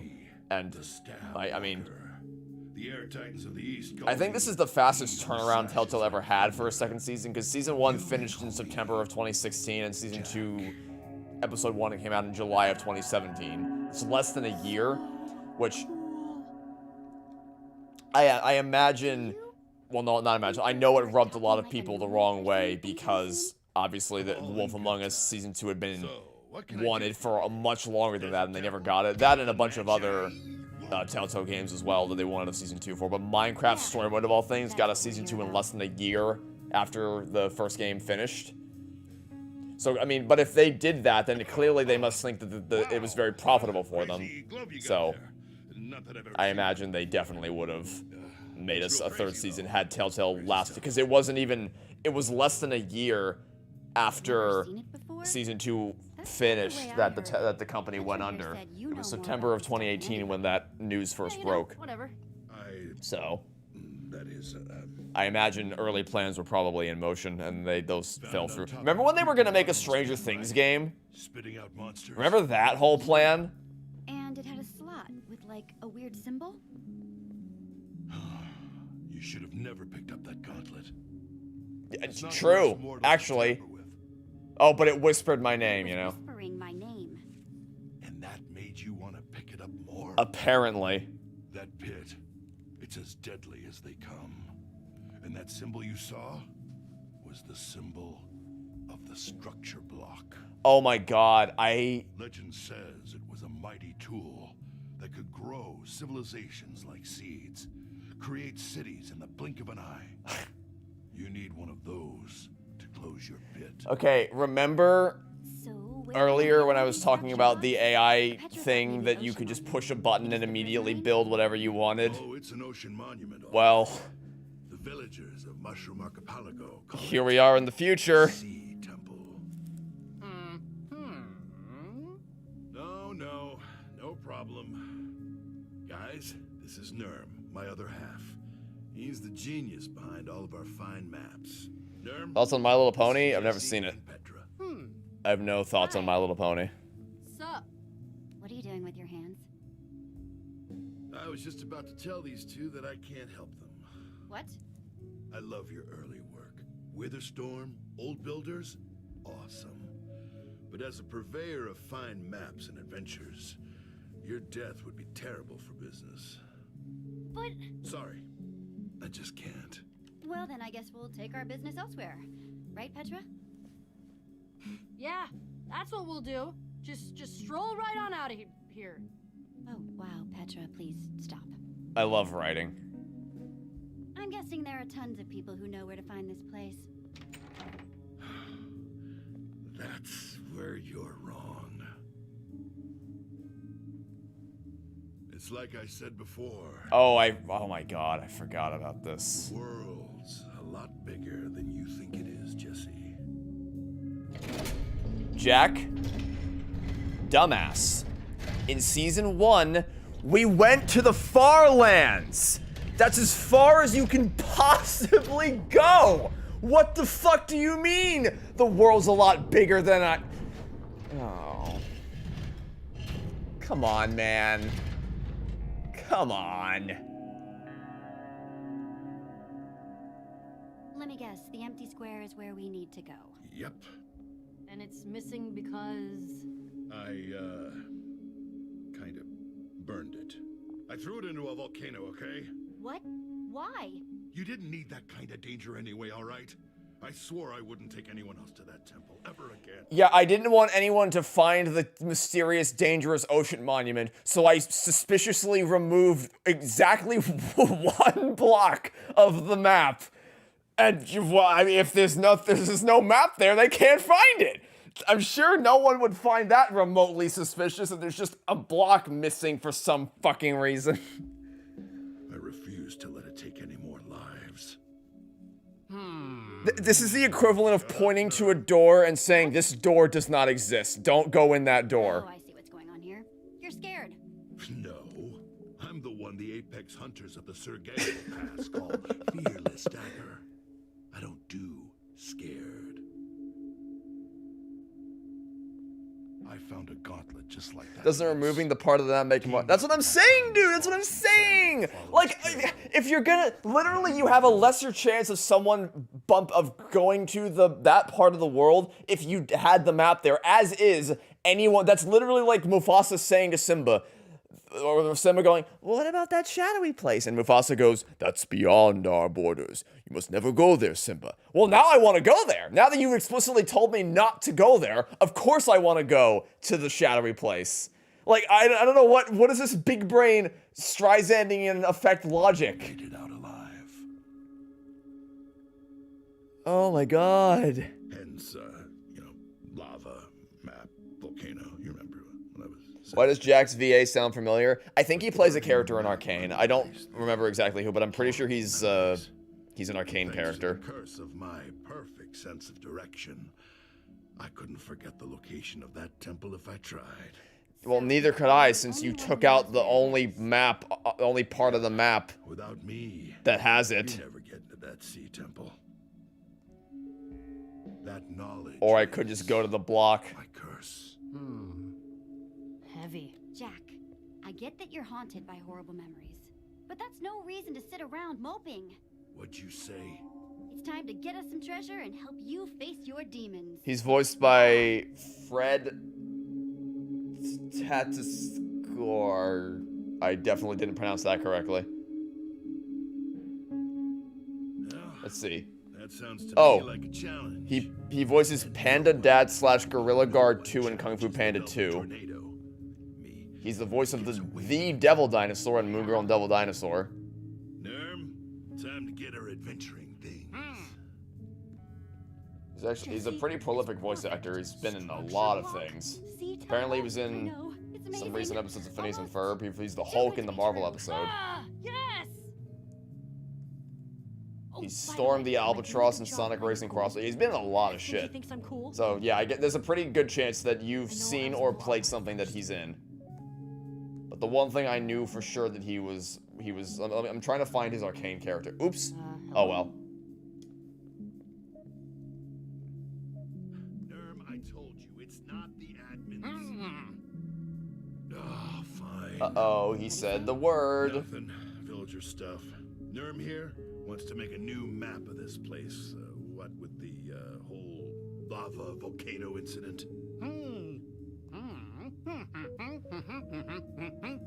That's awesome, Nerm. Oh, he Welcome voices aboard. Benzo in Arcane. He says, woohoo! Yeah, I figured that out.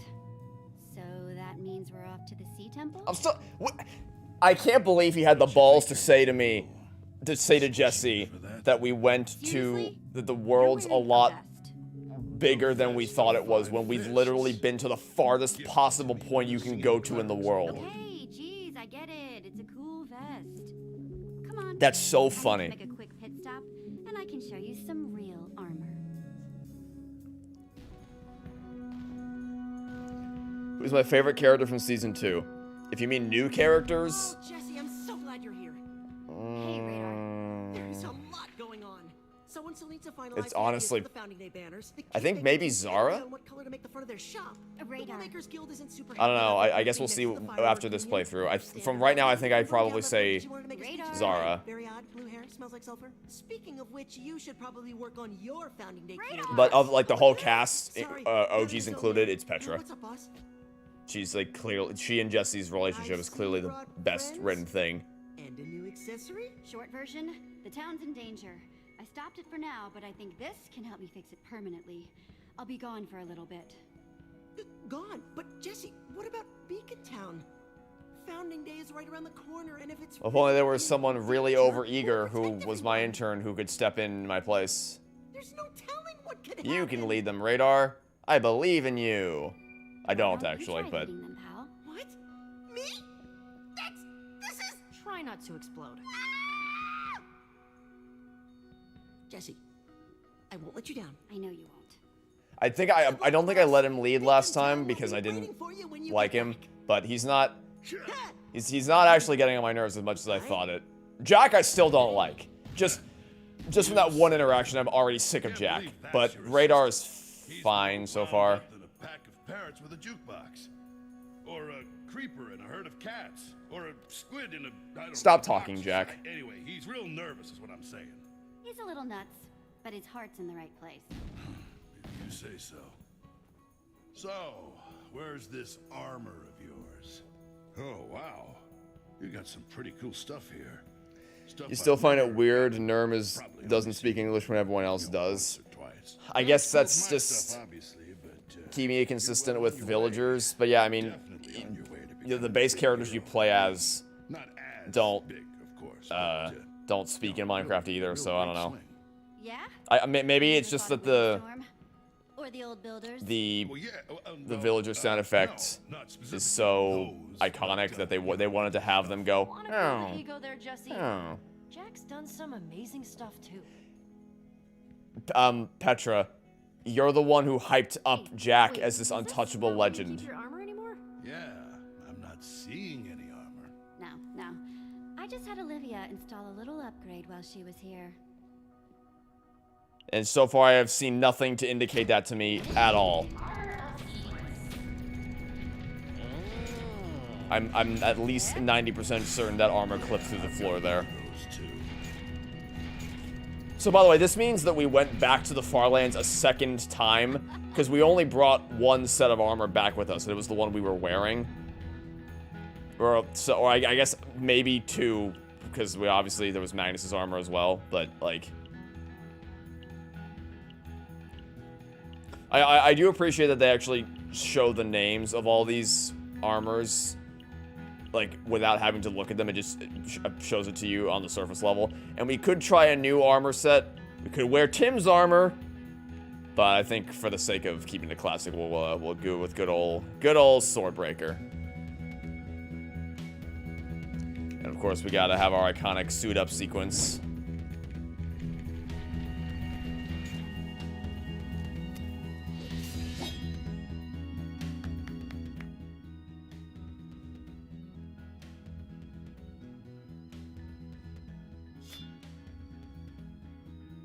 That felt like there was supposed to be dialogue there, and there That's wasn't. more like it. Agreed. Hey, can you just give me and Jesse... Here, here's the dialogue. Here we go. Huh? Aw. You didn't know the armors had names? I don't blame you, because, like I said, they have names. They just don't...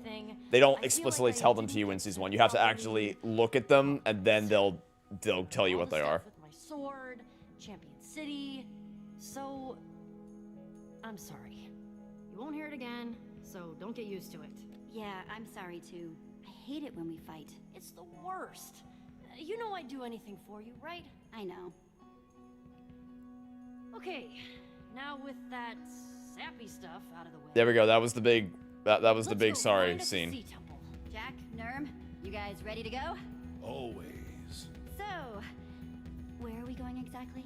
It's time to chart a course for Doomsea.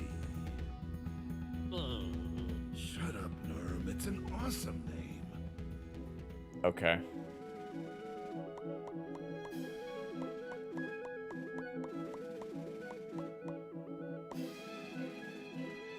Yeah, no one will ever find it. That's so stupid. That's so fucking... They thought they thought they were such geniuses when they hid that specific chunk of the map. Also, ocean monuments aren't, like, notoriously easy to see, because there's giant, big... I forget what the name is. Are they just called sea lanterns? The sea lanterns light up the sea pretty clearly, so... Just going to this one spot of the map, it would not be hard at all to find this monument, this temple. I know it's not supposed to specifically be an ocean monument because it's supposed to be its own unique sea temple, like in the universe, but it's still the same kind of thing. Yeah, let's make that happen. It's really far from here. I love it. It's almost certain death. The Woodland Mansion? Sounds cool, I guess. Well, I think it sounds totally awesome. That one spot of water miraculously, spontaneously looked way better than the rest of the water in the entire game. Like, RTX was on for that one shot and then never again. Those don't always apply in this temple. Oh, hey, what? That was so awkward. They were just smiling at each other for a prolonged stretch of time. That's what it seemed like there should have been dialogue there or something, and there just wasn't. They just stared down into each other's eyes. Supposedly he's some all-powerful ancient person. Built the world, I don't know. But the legend of the admin is just that. A legend. A story. Yeah, we had our first name drop of the admin, by the way. I've been to the swamps of That's the title. The admin. The admin.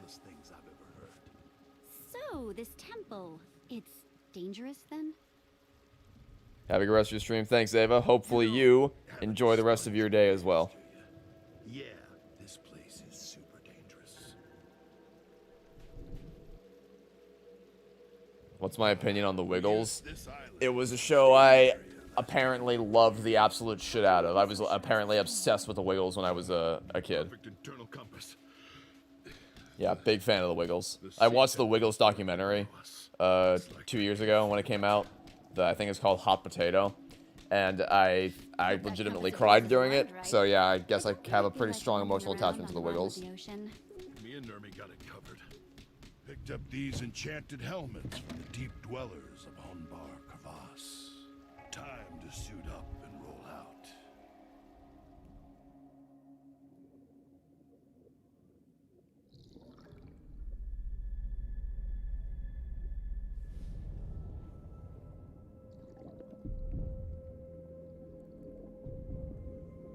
Temples that way. How? Compass. Oh, yeah. If this ends up being as obvious as I remember it being, I'm gonna have lots of questions. I don't buy that it's this impossible to this completely inconspicuous structure that no one could ever in a million years find without the legendary Jack.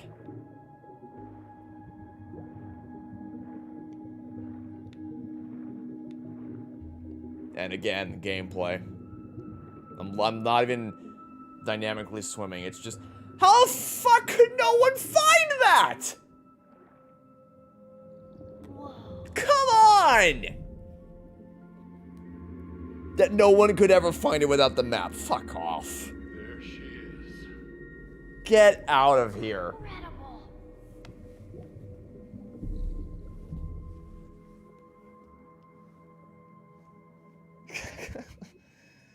Whatever. Whatever. It's fine. Yeah, stand there a little more, why don't you, Jesse? Yeah, keep standing there. Yep.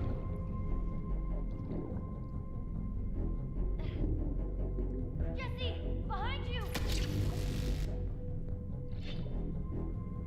Yeah,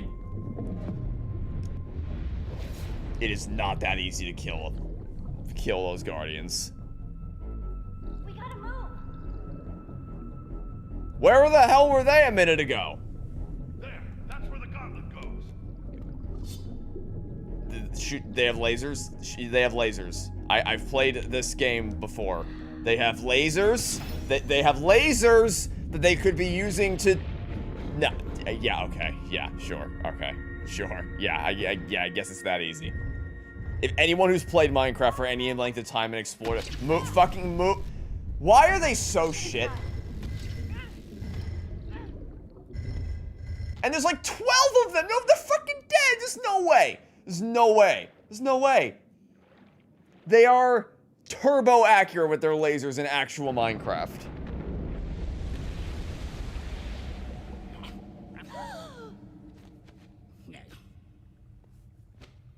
Now, if we're sure that we all have our limbs, how about we find that structure block? Time to find the generative AI machine.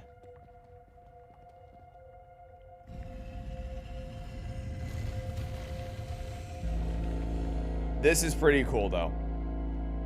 I do admire the atmosphere of this temple. The giant prismarine colossuses staring you in the face as you. It's kind of like the final level of Halo Infinite when you're going down the silent auditorium. Pretty impressive, right, Petra? I do definitely appreciate the ominous atmosphere of this section. Really? Yep, completely unique. No one's quite sure why. But you'll Like, this is what never I think. It's pretty clear this game technically looks more visually impressive than Season 1, but I think it also has a lot more with that extra added complexity comes a lot more visual hiccups that make it seem a little less polished. Yeah, make sure they're all there. Okay. Well, I'm gonna scout ahead.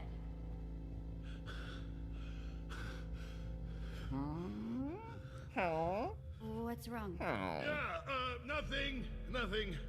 Must hit a patch of soul sand or something.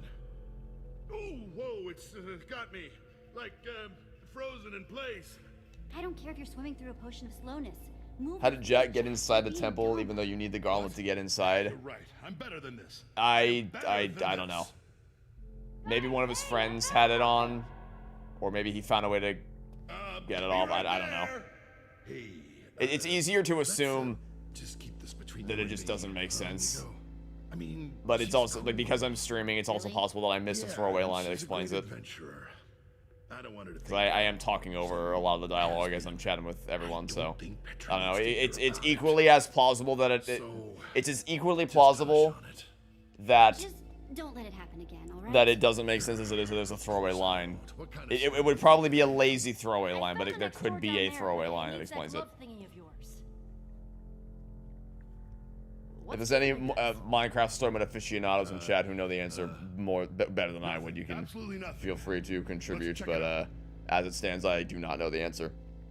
Was this game made by AI? Oh no, hell no, no. I'd like to make a public service announcement when it comes to using the term like this feels like it was made by AI. I kind of don't want to encourage that.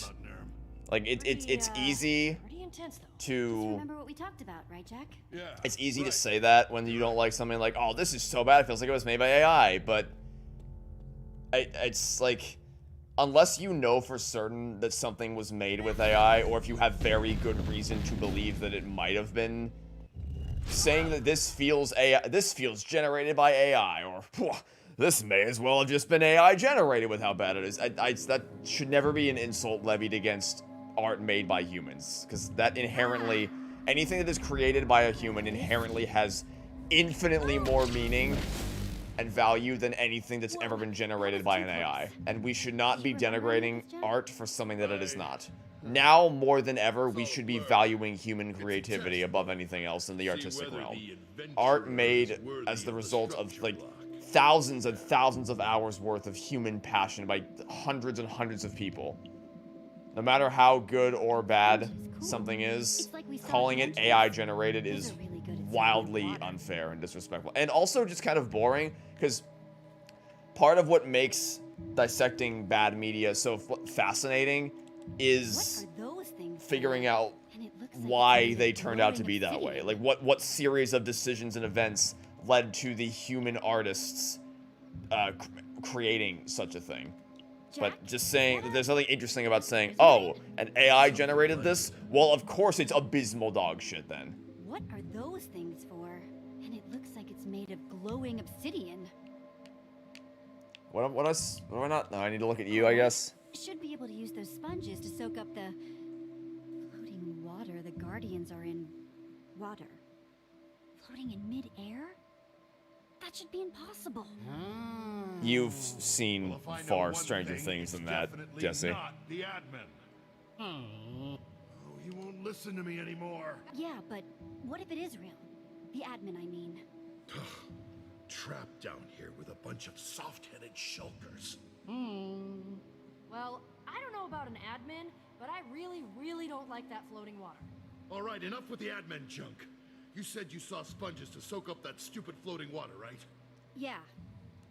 Right, so we're going to use the sponges on the floating water, dry it up, and that should take out the Guardians. Dibs on that job. I think those stupid fish owe me. Okay, but someone's gonna need to run the other way. I vote Jack. I vote Jack. I vote Jack. Jack. Wouldn't mind having some backup. Oh. Whoever isn't doing the running. I guess Petra, you can do this. We can do this. Jack and I will grab the sponges. Cool. I'm on it. Okay, everyone, let's get nuts. I was hoping we would send Jack to do the, like, super dangerous thing. And go! Hey, Scaleheads! Zap this! I mean, it's not gonna be, they're all shit. Remember, I mean, I guess they're Elder Guardians, so they may be slightly less shit, but remember last, like, 5 minutes ago when the 15 Guardians outside, none of them could hit us with their laser beams? That is not how sponges work. That is just not how that works at all. It's working! It's working! Oh no. No, no. Sammy? Jack? Jack! Jesse! We've got a Jack problem!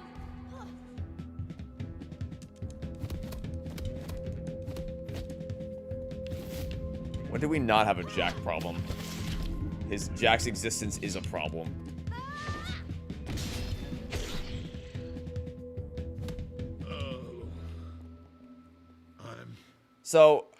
I'm so sorry.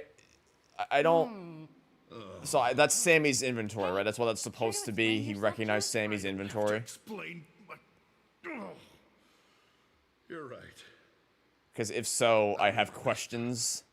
I'm really sorry, everyone. That pile of inventory there? Okay, so that's got to be a trap by the admin, right? Because surely it would have despawned by now. Or if not that, wouldn't they have I don't deserve it. collected some of his stuff to bring home and not just left it there, including that diamond? Must be somewhere down here too. I don't know about you, but I want. Did they not take it when they first came here? Oh, whatever. I don't actually know if that's supposed to be a trap by the admin or not, because it could be just an elaborate ploy, but I mean, surely if it was, then Jack would have pointed out, like, but we took it, but it should have despawned, or it wasn't there, or something like that. I don't know. Okay, I think we have to craft additional sea lanterns to get out of this room. Because we have the materials to do so, and there's lanterns missing up at the top here. Is there also a crafting table conveniently left nearby?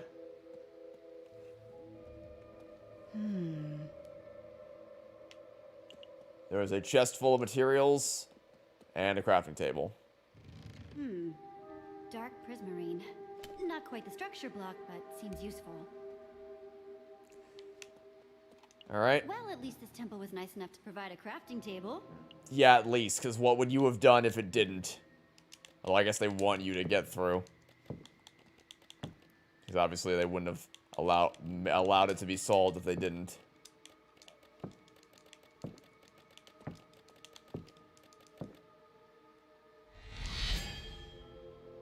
Sea lantern.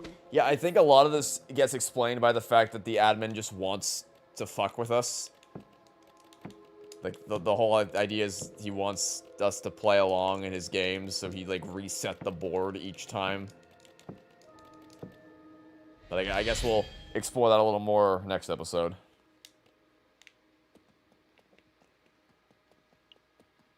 I seem to remember when they were marketing this game, they said that it was going to have a much stronger emphasis on the adventure game aspect of it. Like, more puzzles to solve. And things of that nature.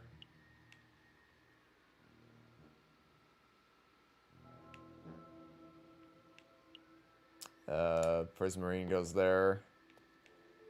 Because, like, the original Walking Dead game, the Season 1 of The Walking Dead, it did have more puzzle element. Not many, but it felt more like a classic adventure. The biggest one that Telltale's ever made as far as an adventure game aspect is concerned. Like, the Back to the Future game most closely resembles a traditional adventure game. Like a point-and-click adventure. So they said for season... But then, the more Telltale started to take off, they started to lose that aspect of their identity and just gradually embrace the choice-driven story aspect of it far more so than the puzzle-based adventure game aspect. And they said they were going to be bringing some of that back in Season 2, so I was kind of excited, and then it turned out that they just weren't. They just didn't. Wait. Like, they had trace amounts of it, I guess, but I, again, don't think it was enough to make it an appreciable distinction. You were a goner, man. This is unbelievable. But Jack said he saw you die. Oh, it must have been one of the vile tricks of this temple. Surely you must have seen how it is. Anyway, it's so good to meet you. Now, what are your names? Hey, guys, look! It's the real Voss! Excellent! Excellent! Well, if I'm not mistaken, you've just made it further into this temple than anyone ever before. You are truly something special. Really? She has her moments. So, no one's ever figured out that you use sponges to drain water and you craft sea lanterns. And use dark prismarine to make it symmetrical. That's a victory enough. Oh. What episodes are I planning on playing through today? Just the first two. I hope it's as nice as I remember. Sorry, Voss. Not until Season 2 is honestly kind of boring me, more so than I thought I was going to. Even I'll admit, it would be nice to finally get some closure on this place. Fine. But if you get me killed after all this time, I'm going to be... It still has its moments, but I'm not quite as captivated by it. But for both good and bad reasons, I'm not quite as captivated by this season as I was the original. Doing that creepy head thing. That, and also I kind of already planned on only doing 2 episodes today anyway, because it's still the holiday season, and I know most people have better things to do than watch me play Minecraft story mode, so I'm trying to be respectful of people's time and not waste it by playing more than I need to. We'll do the first 2 today, and then we'll come back. Yep, very bad. Probably next week. Come on, Maybe not. I don't know. I'm not itching to keep going, but I will finish it before the end of the year. At some point in December, I'll come back and I'll do a stream to finish off the last 3 episodes. Kind of zombie shapes. They sort of sound like zombies, but those are definitely not zombies.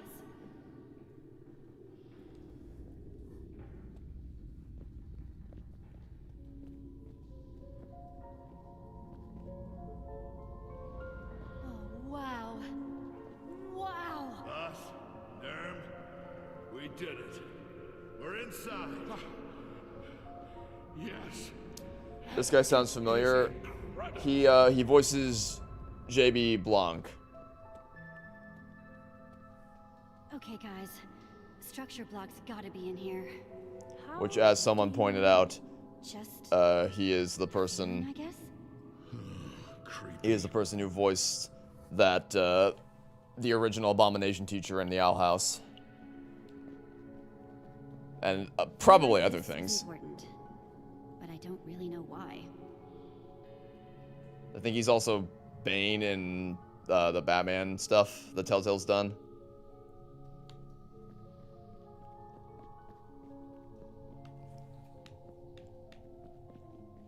Okay, is this where we see the murals in the wall?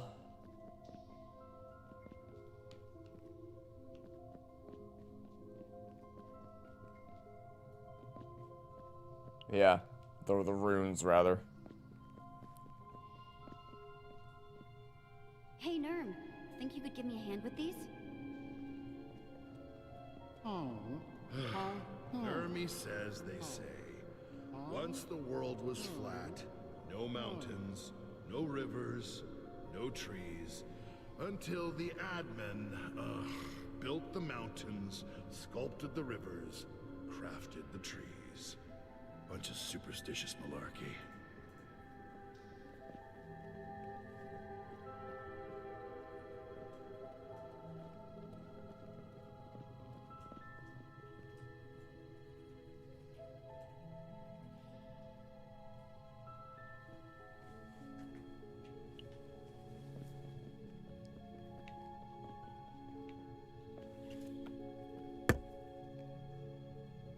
Also voiced Bane in Batman Arkham Origins too.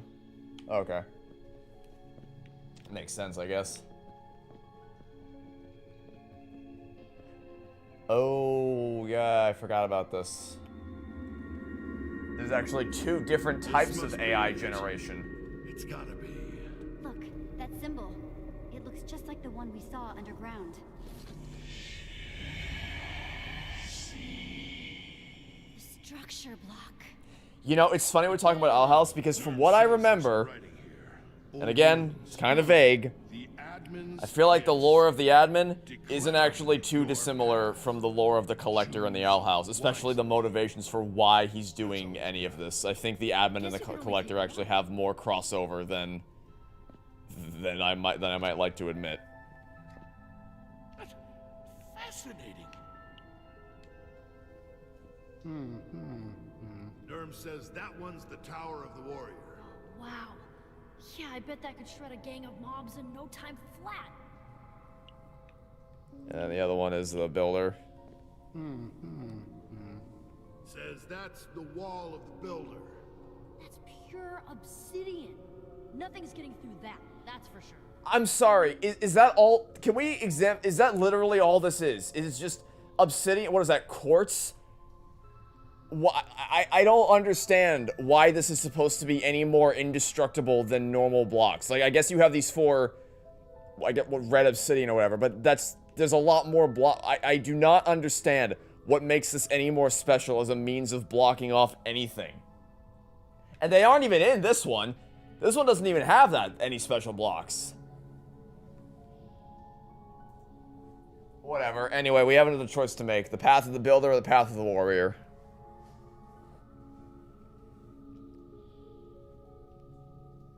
Episode 2 of this season really reminds me of the Collector. That's what I mean. Like, now that I'm thinking, I didn't really consider it before, but the more I'm starting to think about what's, because I'm kind of drifting away from this episode. I'm kind of already just waiting for, because the story doesn't really start, honestly, until the end of episode 1. It's a lot of setup, like this is Stella, this is what's going on with Petra, this is Jack, and all that. Whereas in season 1, out of the gate, the Witherstorm was on the rise. Like, well, I guess not maybe out, but like by halfway through episode 1, the Witherstorm was out and about and messing things up. there isn't really that sense of urgency here. It's not until the end of episode 1 that things really start to get going. And even then, honestly, episode 2 is kind of fillery as well. I think that might be one of the major issues with season 2 is that it's just not, there isn't that thrust of the conflict that keeps the story moving at a normal, at a somewhat reasonable and engaging pace.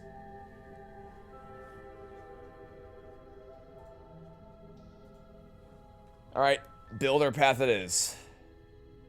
The builder path. That sounds like what we need. Well, it's supposed to be a gift, right? Whoa.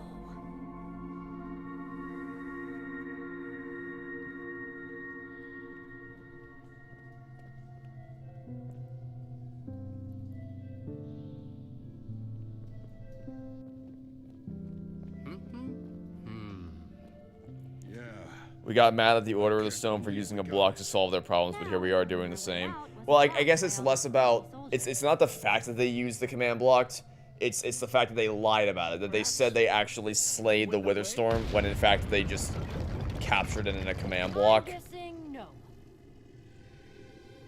And then they told the world that they had this dramatic, epic, heroic battle when they didn't.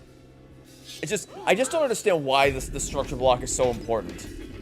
Because I have yet to be convinced that it does anything special that normal block. From what I can tell, it's not using any blocks that we don't already have access to, apart from those 4 red ones. But again, that's 4 of the entire structure. Surely you could still break through the rest of them. And if you can't, then why not just get... There's no way after how long Beacon Town... Because apparently it's been a really long time since Season 1. There's no way that after all that, we don't have resources on hand to be able to do something.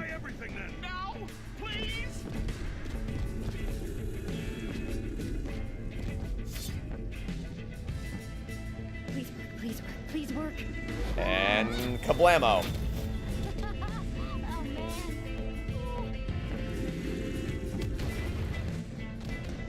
It's not, it's, what the fuck?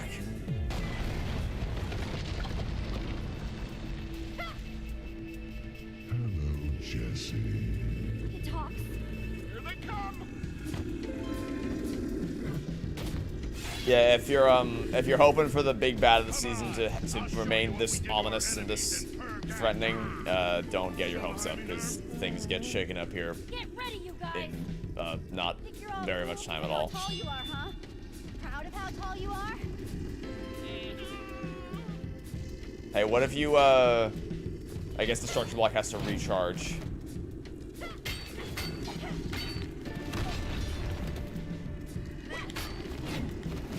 Yeah, see, like, this is something, because you need to circle around as he does his little stomp attack.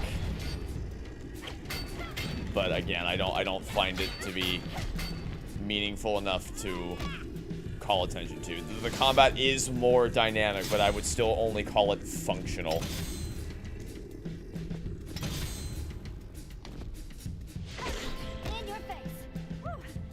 Metaphorically.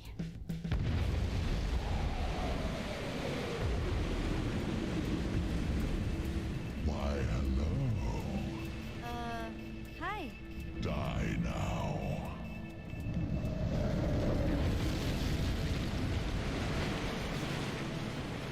Whoa, too close.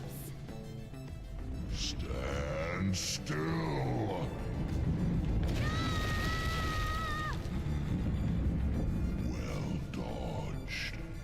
My sword!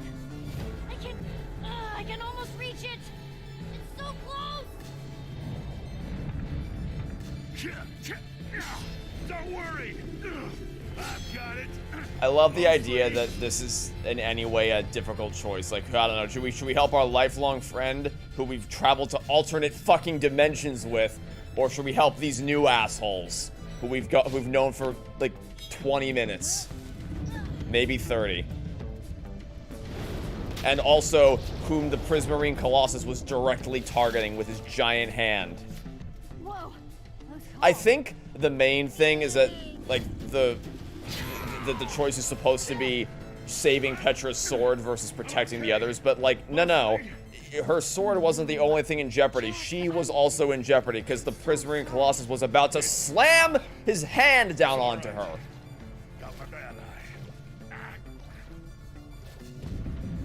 Nowhere to run.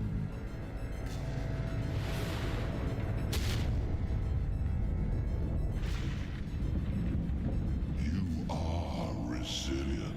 I do love the voice of the Prismarine Colossus. Touched my hair that time. Ah! Didn't work that time either. Shouldn't that have broken the ceiling, though? I feel like if his hands are this powerful, it should be... Yeah, okay, there we go. That's how he broke the ceiling. Is there a leak in Thanks for giving us an escape route, I guess. here? Block you've ever stood on. And I promise I will place the blocks that cover your grave. The waterfalls! Thanks, Jack. Go, go! I'm right behind So you what if guys. couldn't he place blocks to prevent us from getting... I guess he doesn't want to. He wants us to live to fight another day. I don't know. What a dangerous world, Jesse. You are so tiny, and there is so much distance to cover. Also, you know,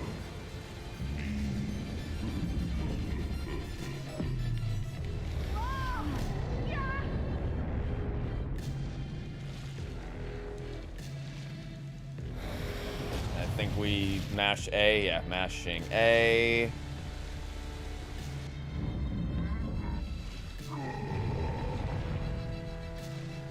Like, this is what I mean. If he really wanted to stop us, he definitely could have.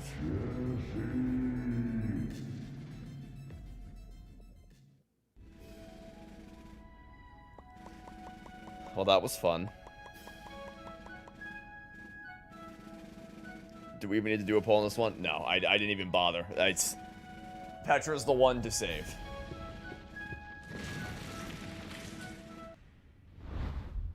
Oh, the music just stopped. There! That's where the structure block goes. Yeah, I don't buy that the only way you can cover this up is with Keep the creepers off putting your that back. specific block into the hole.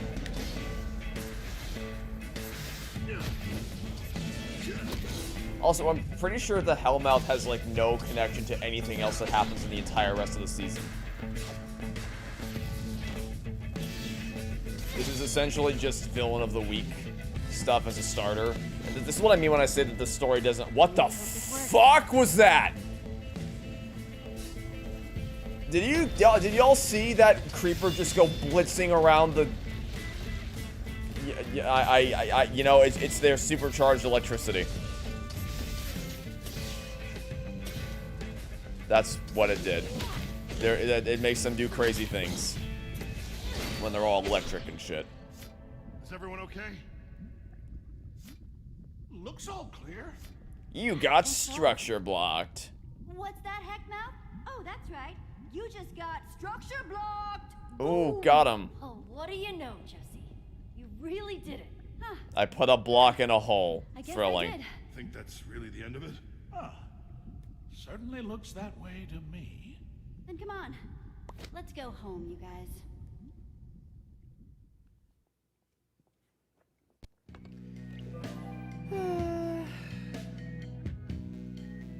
Where the heck did Jesse's armor go? Oh wait, did she not have it on? I wasn't paying attention. Did she actually not have it on in that scene? This is more people than I've seen. in Oh, a she long didn't. time. Holy shit, you're right. What the fuck? Everyone, happy Founding Day. Wow, I didn't even catch that. She did. We were worried you'd miss So they went back to Beacon Town, took off the armor, went back to the Heckmouth to clog up the hole, and then went back into Beacon Town, put the armor back on, then left Beacon Town so they could go back in for a dramatic entrance. Or wrangling animals. Cool. This was just your first time trying on. That's the funny. hat. You'll I be didn't even the head catch that. That's really someday. funny. You really think so? Heck yeah. So, did you find what you were searching Once for? I've finished the game, will I prefer Season 1 of Season 2? Right now, I'd tell you I'd probably prefer Season 1, but, you know, I don't want to make any definitive claims until we actually finish Season 2. Things might pick up. I don't know. Like I'm always telling people. Like, I would have told you, when I first played this game, I would have told you episode 1 was one of the best episodes of the season, and now I'm like, that was so boring. That was so much nothing. And what was there between Jesse and Petra wasn't really handled that well, because again, they just, remember back in Champion City when they jarringly cut from the emotional conversation straight to, welcome to the treasure room. We're in the treasure room now, I guess.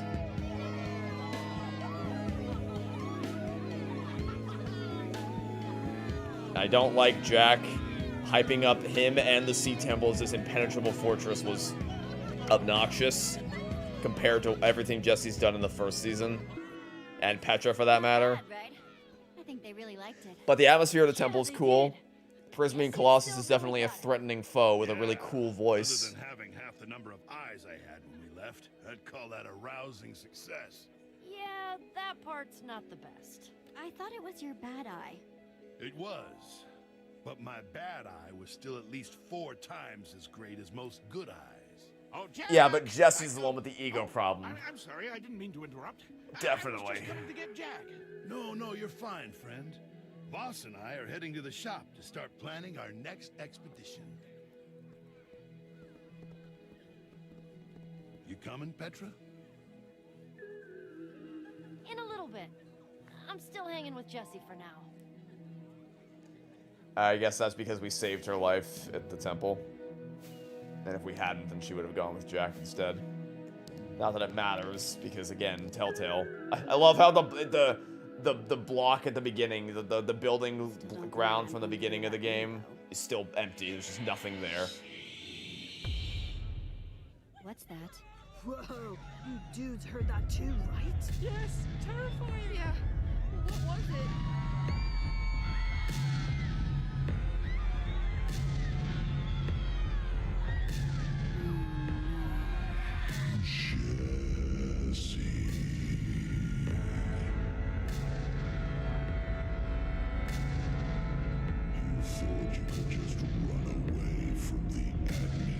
I can't believe they called him the, like, they literally just called him the admin.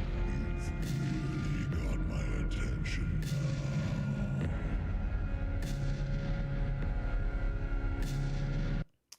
Well, that was the first episode. Everyone's still awake. Oh, this is another thing I really don't like about the more recent Telltale games, or I guess the later ones, because more recent implies that they're still a thing. They kind of lost their identity. After I think Batman was the turning point. The main menu and the stat screen, it all feels exactly the same. It's all just the same homogenized UI. So, like, each game previously would have its own unique visual style for the stat screen and for the main menus, but now it all looks exactly the same. It's a small block at the corner, the left side of the screen that has the credits scrolling by, and then it has this, like, if you look at Guardians of the Galaxy, Batman, Walking Dead: A New Frontier, and Minecraft Story Mode, they all have the same exact look, so none of them stand out. I guess it's more consistent with the brand. Like, it looks like a Telltale game as far as brand consistency is concerned, but it also means that all the games kind of blend together visually, and I don't like that. Because the first season had a really cool thing for the stat screen, where right at the end, like, they would rotate a Minecraft block to show you each choice you made instead of just going from one thing to the next. I guess it's a nitpick, but I don't know. I miss the style that they had in Season 1.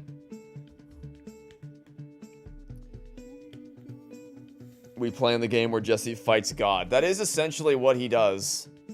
This is the season where he fights God. We skipped to the end of the JRPG quest. Just jumped right to killing God. Yeah, so I guess, more people chose to go stealthy. Makes sense. Most people chose to leave Radar in charge. I guess people like Radar. And see, this is why, like, I'm sure the reason why most people would have voted to say be yourself is because that's the optimistic message that most people are told, is be yourself. Which is why I don't like the way it's framed, because I'm pretty sure if you tell Petra to be herself, she embarrasses herself badly in front of Jack, being a blithering idiot who can't control her emotions, just like freaking out over him the whole time. And again, it is a false dichotomy to imply that you cannot be yourself without not playing it cool. That in order to play it cool, you would inherently have to defy who you are and not embrace the things that make you who you are. More people chose the warrior route. I guess that makes sense. And obviously, everyone would choose to. See, this is what I mean. Look, the way that they framed this choice is you and 71.8% of players chose to grab Petra's sword. I hate that. That was not the threat. The Prismarine Colossus was literally about to slam Petra into the ground. The sword was not. Who fucking cares about the sword? She was the one we were looking out for. But you're like, oh, you care more about the sword than helping save Jack from the Prismarine foes. No, you idiots. That's not. I don't know why I bother. I don't know even why. It's not worth getting this emotionally worked up. Oh, hey, you know what? Look, there you go. Here's a nice little thing. The Lucas post-credit scene. I do appreciate that he has an ocelot for a pet. That's a nice touch. That tracks. Kind of. You know, what you could argue that he wouldn't want anything to do with any kind of ocelot, but I think it's a nice touch. Looks like it's time to write the next chapter. We promise, guys, Lucas will have his big moment in the next episode. Oh god, remember Mixer? Oh god. Play along with thousands of others. Play some of your favorite Telltale games with hundreds of thousands of people using crowd play in near real time. I totally forgot about the Mixer plug. That's a blast from the past. Cringe. Yeah. It's time to write the next chapter. Okay, well, that was one episode down. I guess let's do the next one now. A powerful foe emerges in Beacon Town and subjects Jesse to some bizarre and deadly challenges. Friendships will be tested and new alliances formed as Jesse fights to save the world from this mighty enemy. Let's go.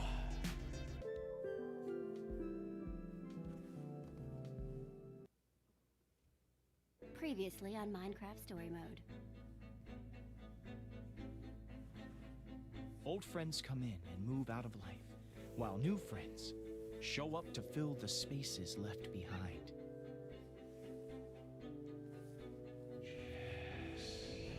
We might not like it, but eventually everyone learns that nothing can escape change forever. I kind of don't like the explicitly beating the themes over your head thing through the narration. The lure of adventure cannot be denied. Sometimes the danger itself is the pull.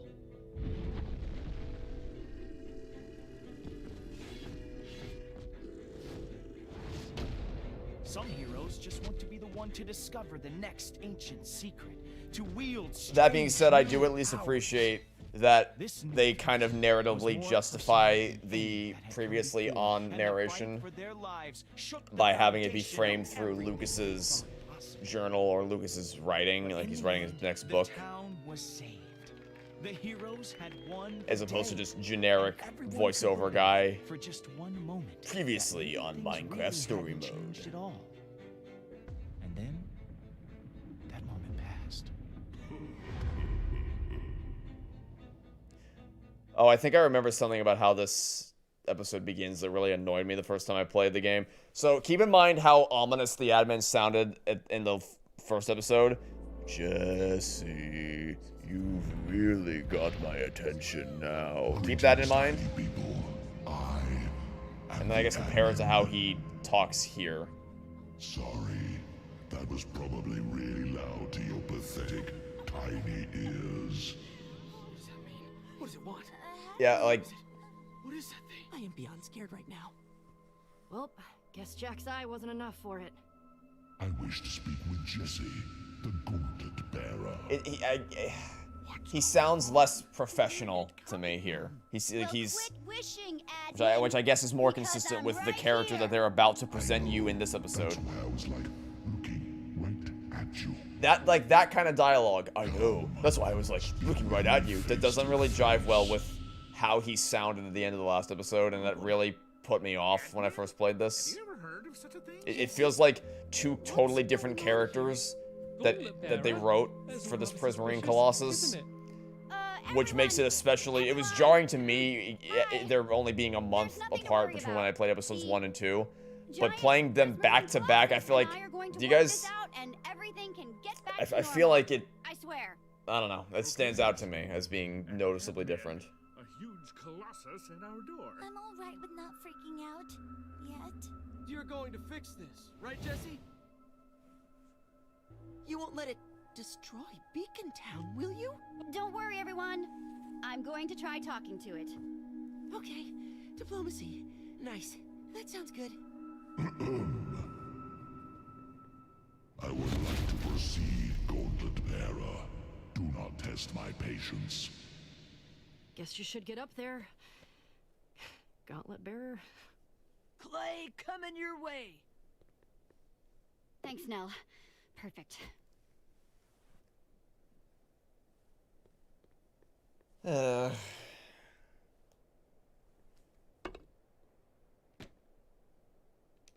Gameplay. Ah, there you are, Jesse. I loved what you did with the Witherstorm. Awesome stuff. This is going to be perfect. Does this not sound like a completely different character from who was talking to us at the end of the last episode? Because it really stuck out to me. My guard down or what? But I won't be fooled by your tricks, admin. Oh, no. No tricks. I'm serious. That's why I left you the gauntlet. You left it? To tempt you down to the Sea Temple. Also, the way he delivers those lines is almost identical to the way Mordroc talks at the end of Dragon's Lair 3D. It is time you... That's why I gave you the amulet, to guide you along your way.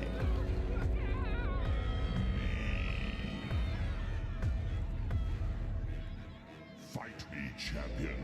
Unless you'd like to see that happen to your entire town. Who knows what I'll do next? Thwart me, Perry the Platypus. Hold on. Aha! Fighting in broad daylight is boring. Let's add some drama. Yeah, I'm sorry. If you're going up against a guy who can change the world at the tip, he has the ability to just completely fundamentally alter the state of the world, there's no fucking way you win. Champion, don't let them down. Like, come on. In what dimension could Jesse possibly beat someone who has the ability to completely rebuild the world whenever and wherever he wants? Not good, Jesse. Really not good. Beacon Town is gonna be Like, I can't. You cannot establish a character to be this overwhelmingly powerful and then just have him be fought by some normal ass dudes and ladies. You can't do that. You cannot do that. Structure block time. If you can cause a distraction, I can plant some of these guys. They'll help hold the city. One major distraction. Like, he's just standing there. He's literally just standing there. Over here. Yeah. But he doesn't care about you. He cares about. He clearly has a hard-on for Jesse. That's who he cares about. This shouldn't work. Deal with the enchanted deliciousness of Miss Butter. I could pick my teeth with that blade. I'll take you down one block at a time.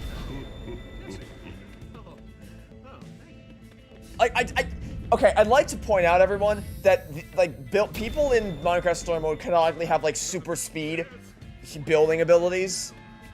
Because remember, in episode 3, when we were using the fuck bomb against the Witherstorm, when we were telling it to go fuck itself, while Jesse was running at normal speed towards the Witherstorm, her friends were building structures to distract the Witherstorm in real time like at the same, like I thought up until the point that the super speed montages were just sped up for the sake of looking dramatic, but no, that is just canonically how fast they build. What is the appeal of a block that builds, like, you can already build the speed of sound?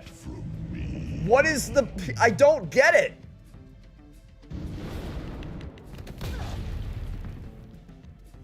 Okay, this is a little intense. But I guess the giant colossus did follow me home. Hide and seek is beneath you, Jesse. The champion should be better than this. Oh, I have to move, I guess. Move. If you're going to be a coward, Jesse, just give yourself up.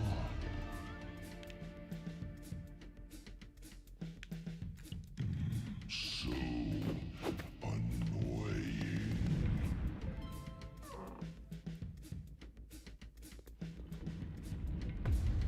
That design on the back of his head. I've seen it before.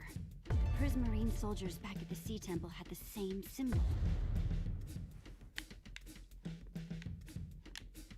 Okay, not going that way.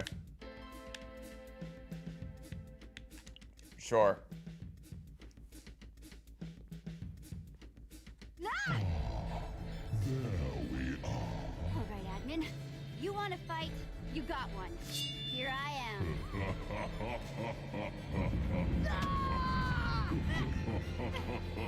Looking a little helpless, champion. I'm using champion there sarcastically. Thanks. Hey, Rockface! Eat this! As if a tiny arrow would do anything to this guy. Good to see you too. What is that? Quick version? The admin. He, like, built the world or something. Kay. Are you alright? I mean, he really had you up there. Am now. Man, I missed you. Aw. You're just saying that because I pulled you from Stop the literal standing, jaws of fucking doom. move! I sure hope you got an idea. Oh my I god. saw a spot on the back of his head that I'm hoping might be the key to defeating him. You can't now. Sounds like I better keep him distracted then. Thanks, Lucas. Be careful. Why would it work? Why would he care? He doesn't care about you. He wants Jesse. Come now, Jesse. Come now, Jesse. All this stalling Jesse. is just making me angrier. Hey, Blockhead! You want Jesse? You need to go through me first. And I don't think you stand a chance. You're Yeah, protecting Jesse. Just swat him away! Or ignore him! Interruptions are becoming annoying. That ends now. All right, girl. Let's see what you got. Hey! Oh my god. Not in there. I knew you'd come eventually. You don't know anything about me! So shake her off. Shake her off. Literally just move. Move your. If you just moved your leg, it would have shaken her off. Hey! Camera clipping inside of him. I'm sorry. Sure would be a pity if. Because of course. No! You're gonna wish you hadn't done that, admin. It's acting. Like of everything in town to break. Do you really think you can defeat me, Jesse? I don't think! I know!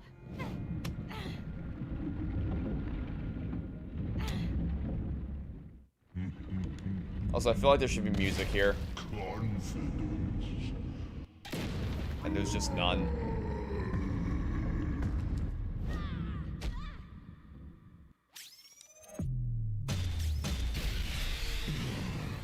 Really? Okay, so if he falls over, it's gonna, like, destroy the entire town. Right, it's gonna crush a billion buildings. Oh, never mind. Right, I forgot it's Minecraft. I forgot you just evaporate into nothing.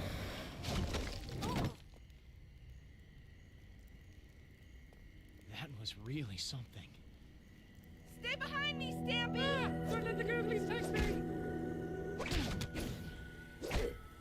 Okay. Oh man, those are gonna keep coming in until we get the sun back up.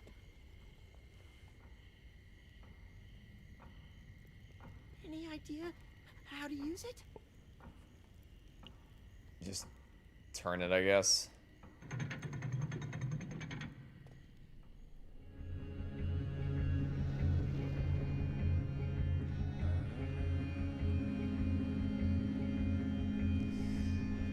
Well, I mean, at least something happened. At least that was like an action scene. Things occurred.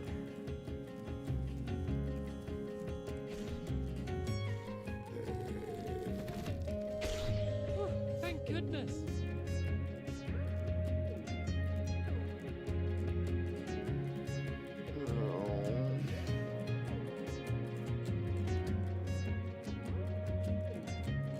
The story still hasn't begun yet. Like the whole, so I think the reason why someone mentioned episode 4 being their favorite earlier, I think that's because episode 4 is the only one where we get proper lore on what the hell is even going on with the admin and why everything is happening the way that it is. Because most of everything else that happens, from what I remember, episode 1 was the bottle episode where you go down to the mysterious impenetrable sea temple and you get the structure block to close off the heck mouth.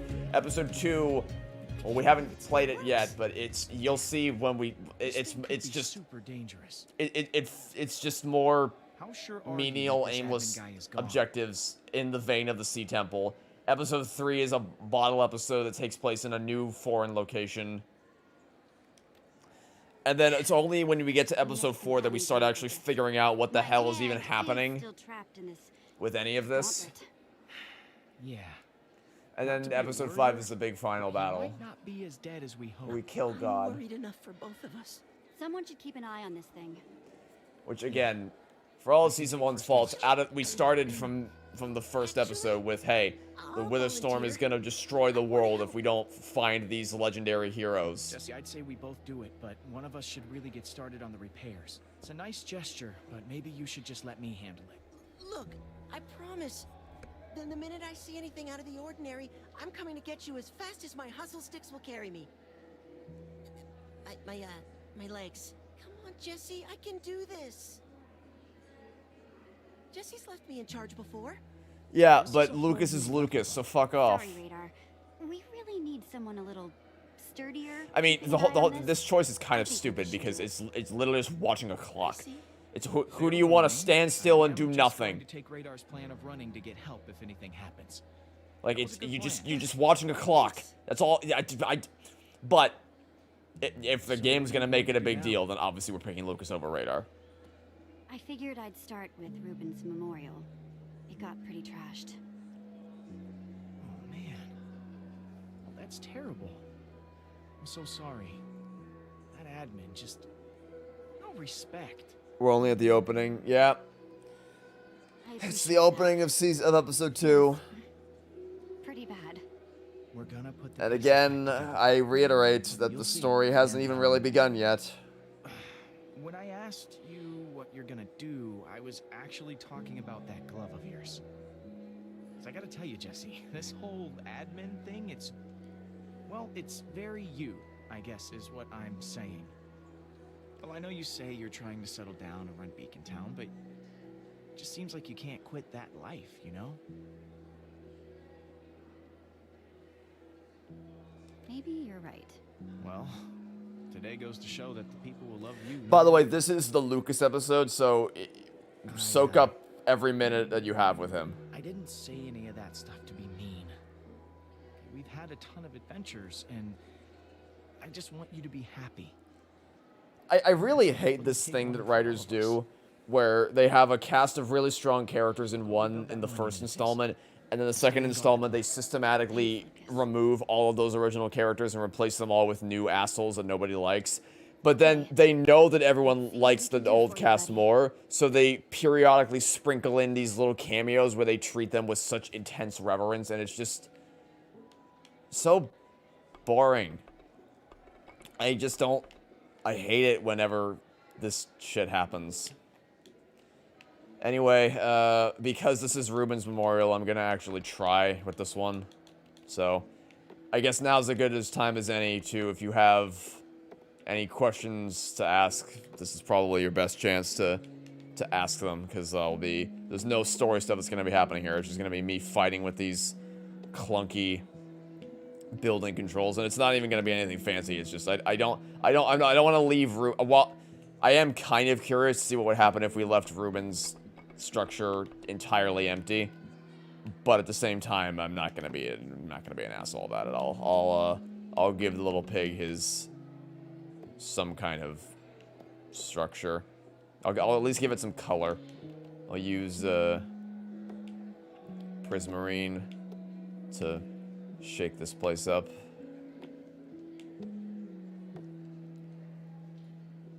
Have I seen Lazy Town before? Yeah, it was never a show that I watched that frequently when I was growing up, but it would come on occasionally, and I would always enjoy it when it was on. But again, it's just not really a show that I loved. Like I know for a lot of people the We Are #1 song is iconic. I don't really have the same attachment to it because I didn't watch it that much growing up. Did I like Stranger Things 5 without spoiling? So I have not seen... I've only seen the first episode as of right now. I'm not racing... Like, I know some people watched all 4 episodes the second they dropped on Netflix. I didn't, because I've waited 3.5 years for Season 5. And... Oh, actually, I don't have enough glass to do this, actually. I guess I'll just have the front be glass. I waited 3.5 years for Season 5. And then I've been following the show for almost 10 years at this point. So, yeah, I do not want to waste... I don't want to blow through this as if... Like, I don't want to race through something I've been waiting so long for. I'm trying to pace myself. What I said before is that I was going to watch 1 episode a week. I don't know if I'm going to be able to commit to that because it is going to get really hard to avoid spoilers if I do wait to watch 1 episode a week. But I still don't want to rush through it. And also, the Duffer Brothers have said that they kind of... They kind of designed the story structure such that episode 4 is treated as kind of a mini finale in its own right. Like they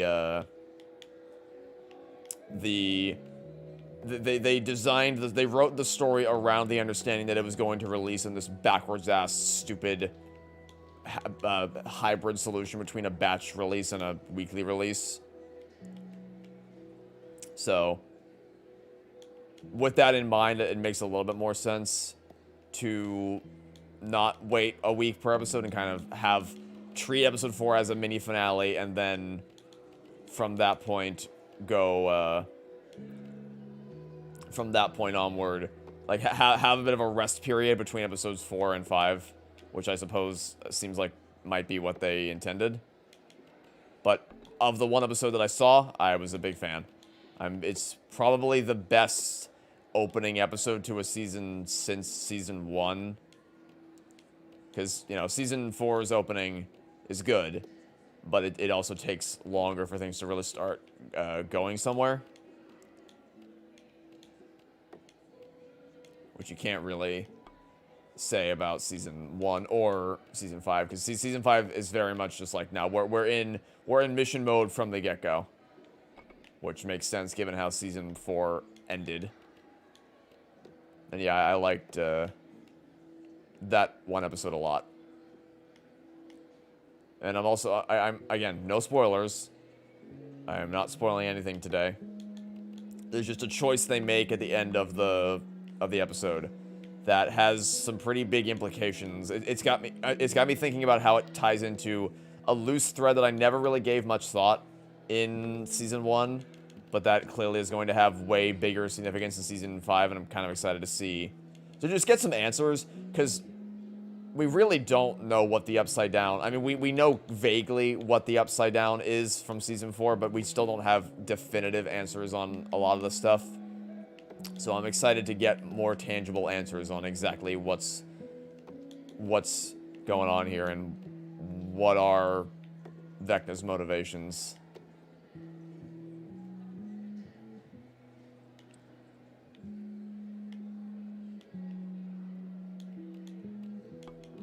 And I guess we'll just call it there. There. Now that is a monument fit for Reuben. What do I think of Pluribus so far? I haven't seen it, but I am going to start watching it this week, so I guess I'll let you know on the next stream when we come back to finish Season 2. What do I think of the Mario Galaxy movie trailer? I am surprised that people were able to talk about it for as long as they did on my Discord server the day the trailer dropped, because there's not much to it. Aw, come on. You remember Twisting Death Cavern? You couldn't even look at it. That being said, Right? Oh yes. I am concerned because they didn't actually show Mario and Luigi going into space. It was just Peach and Toad. Mario and Luigi seemed like they were focused on an Odyssey adventure instead. Amazing work fighting that And given how characters were handled in the first movie, you could say I'm concerned how they're going to be handled in the Galaxy movie. Well, it's not like it was my first battle against an impossible foe. Also notice how Voss is getting very excited about the prospect of Jesse fighting the admin, and he doesn't know about the Witherstorm, nor does he remember the adventures he had with Jack. The Iron Sword of Muji Lake has been reduced to some tour guide. Voss. That's why I think this adventure to Twisting Death Cavern is just what you need to be. Shut up. What you should continue to keep just talking about for someday far off. Yeah, agreed. Love theoretical conversations. Wow, I thought Jack was a bad liar, but you're pretty terrible at it too, Voss. It's funny how we were talking about Stranger Things Season 4, how the first episode is kind of a slow burn to really get things off the ground. And I missed that last part. I don't mind slow burns depending on the context. Like Better Call Saul is essentially one giant slow burn, which is really, really good. Okay, and of course, I'm a fan of Stranger Things Season 4 and Episode 1, but You're leaving with these guys? I just... I don't like the way this is paced. And that's, Because again, we still... Obviously, I know what the main thrust of the story is, because I've played it before. But if you haven't played it before, then this just kind of feels weird. You have this big adventure with the Prismarine Gauntlet. You go into the Sea Temple, you block off the Heckmouth, you have a final battle, like you think that the big bad is going to be the Prismarine Colossus, when in fact it's just a villain of the week type thing. You defeat it very, very easily, and then you just go back to nothing for a while. Just having chats about all this stuff and rebuilding Reuben's memorial. And then even what we're about to discover here with the snow coming down. Impossible. This isn't a snow. Like the direction the story takes after this isn't even representative of the direction the story is ultimately going to take. The admin. The one and only. I hate this form. The form that this is so dumb. Fun during our last little battle, super epic. Just couldn't stay away. Wait. You're the admin? Well, that giant Prismarine Colossus. just a construct. Rolled it up for the occasion. Pretty fun, right? I just thought it'd be a little easier to talk like this. It was kind of cuddly, right? Sure, why not? Make him a snowman. People like you kids like Olaf. I mean, with the smashing and the punching and the crazy. Just make the admin take the form of a talking snowman. See, you four went into my temple, back out alive. Heroes! You're perfect for my creations. Perfect! Where are you going with this? Got a new challenge for you. Trust me. Yay, another bottle episode villain of the week challenge. Oh, exactly what I wanted. How did you know? That's exactly what I wanted for Christmas.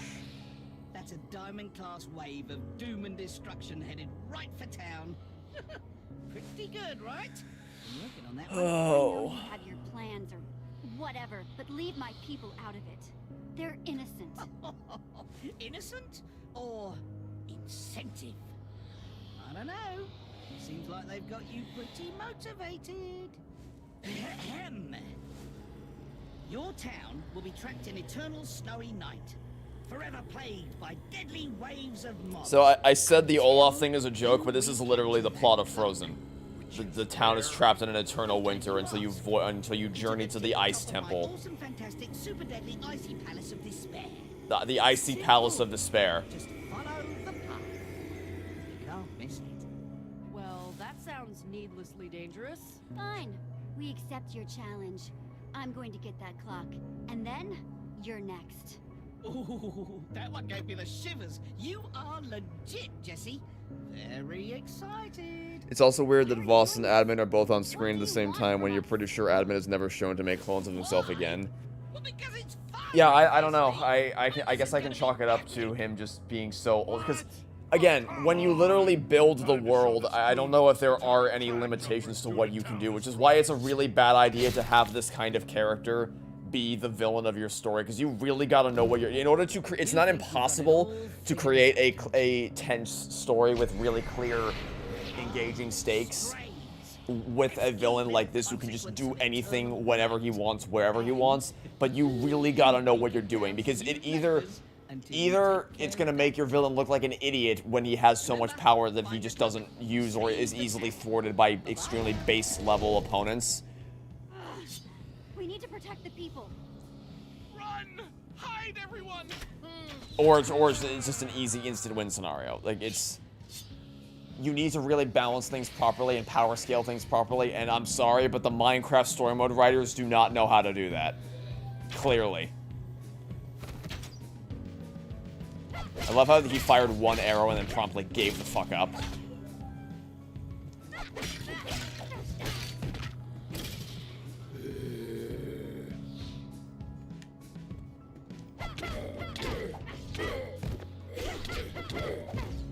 As advanced as they like to pretend their mechanics are, at the end of the day, you still beat the mobs by just mashing A.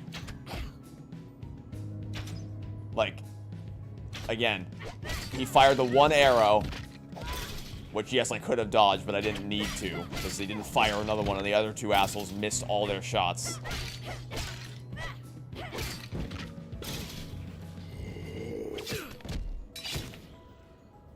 I've got a bad feeling more will be on the way soon. Guys? Jesse, it was the craziest thing. That clock just vanished from under my nose. I know. And now the situation is just going to get worse until we get it back. Yeah, from his icy palace of despair, or whatever. Let's go find Elsa, make her undo the winter I was happy to storm. stay behind and watch Beacon Town last time you left, but this time I want to do more. If it's to keep Beacon Town safe, I'll do anything. Oh man. Proud of you, Radar. Really? Of course. Well, I won't let you down. All right, everyone. We've got a clock to find. Can't let you come along on this one, old friend. I promise, I will come back. Just protect the town. Is there a reason why he doesn't want Nurm coming with him? Like, why was he fine with him going to the Sea Temple, but not the Icy Palace of Despair? Yeah, for now. Block this up after we leave, would ya? I assume it's some numbers game thing where the writers need a specific number of people to be present in the temple. We're all counting on Like, why are we leaving the random villager in charge of Beacon Town? What the hell?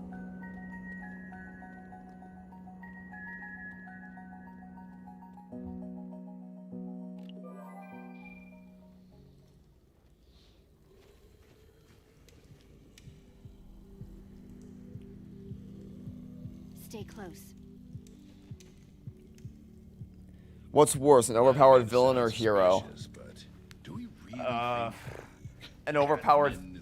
Well, it depends on execution, because I haven't seen One Punch Man, but people say that One Punch Man does a really good job of creating a blatantly overpowered hero who is still properly explored, and it doesn't break the story that he can do what he does with one punch. Just need to find And in the same vein, there's a lot of characters who are insanely, like, I guess by the end of the Owl House, you're going up against some pretty insanely powerful enemies that can seemingly do anything.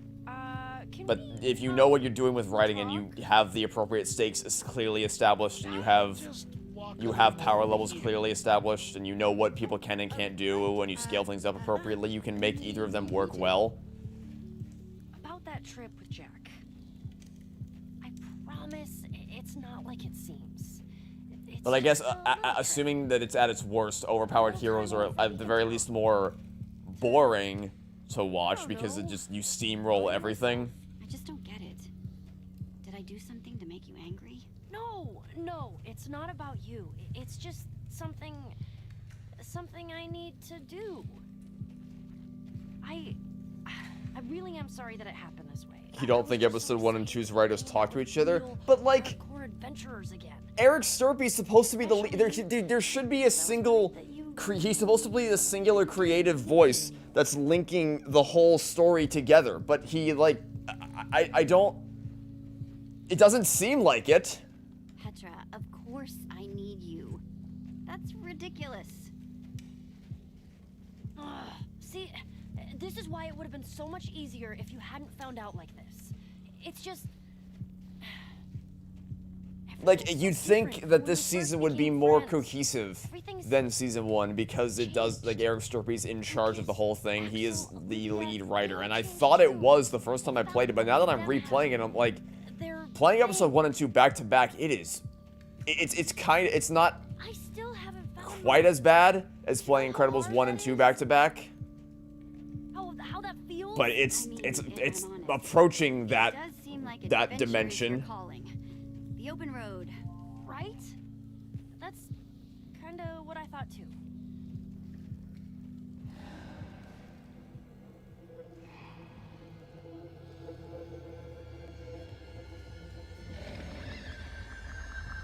Oh, and because just to add insult to injury, we had to deal with the llama and Stella. On that llama? Huh. Think she ran away again?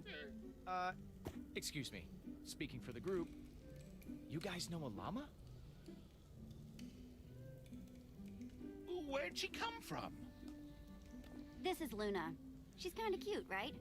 We returned her to her owner, Stella. She is cute, isn't she? Everyone get away from my llama. No. Jesse, my rival. Should have known I would find you here. Yes, it is I. It's been some time since I've seen you. You haven't played this game in like 6 years. Does it hold up? No. Not really. It's for all of season 1's faults. It does have a clear through line of the Witherstorm's attacking the world. We need to stop it. Here's the plan. Let's do it.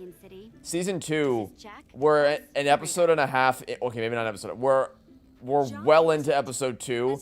And we still don't even have an idea of what the main thrust of the story is.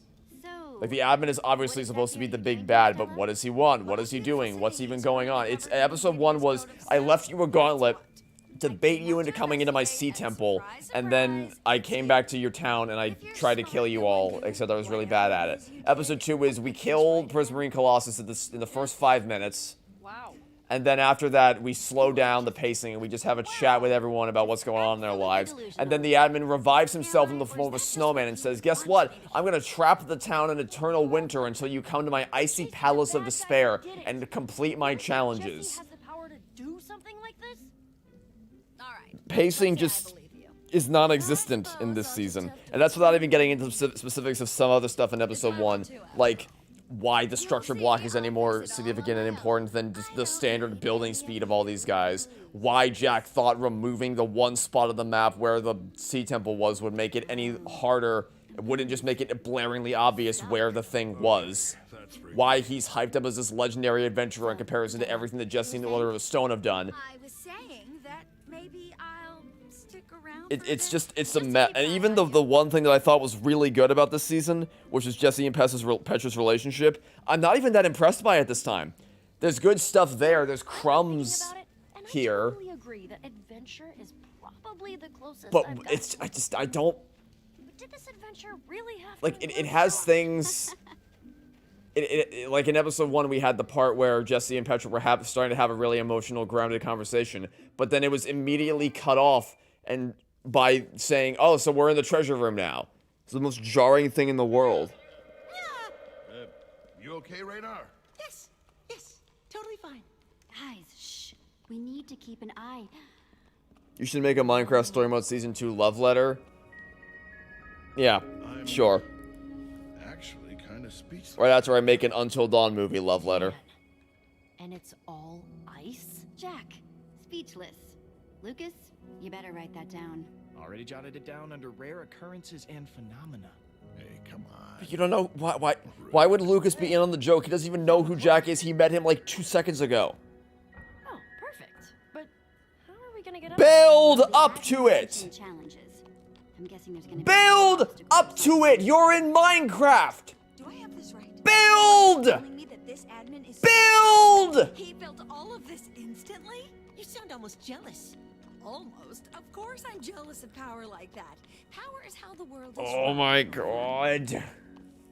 It's what people respect, what they listen to. Stella, I know you haven't met him yet, but I promise you.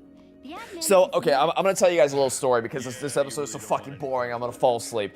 When I first played this episode, it was after I came back from one of our... When we were in high school, we had these camping trips. At the start of every year, we would go on a camping trip of some kind as a bonding exercise. It usually involved several levels of death and... Well, no, sorry, not death. Of near-death experiences and danger and all that kind of stuff that, you know, teachers and just love sending high schoolers to do. Like, our junior year, the class trip at the start of the year was to...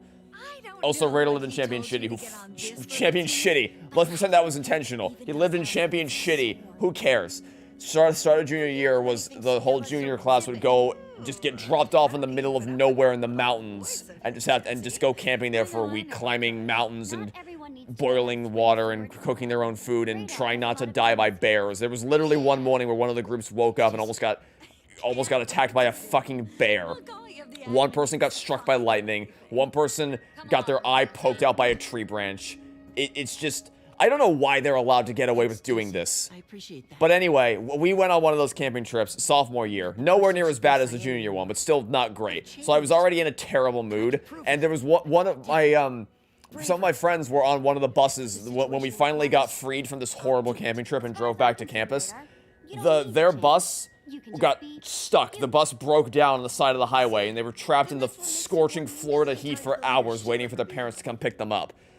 So just, I could talk your ear off for hours on just all the crazy shit that happened at this camp, but all you need to know is, it was terrible. It was very bad experience. We were dying for it to be over, and then when it came, when it was over and I came back, this episode had just come out, so I was like, oh my god, I can finally play this as a break from all of the shit that I had to deal with over the last couple days. But then I ended up being kind of disappointed by it. So I'm thinking maybe part of that has to do with just I went into it with a bad mood because of how upset I was by everything else that had happened. No, this episode, it's just poorly paced. It's just poorly written. It's just all over the place. Great, my favorite friend, the Snowman's back! It's the Snowman! Gather round. Don't be shy. Woo! Here we go again. Oh, look how many of you there are.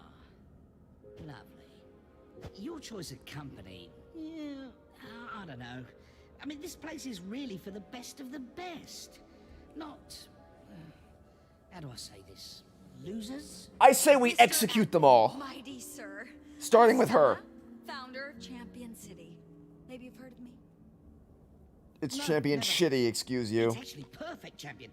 I can see you all have dreams of greatness. It's very cute. This construct before you, it's meant to see who's worthy of that greatness. Separate the strong from the weak.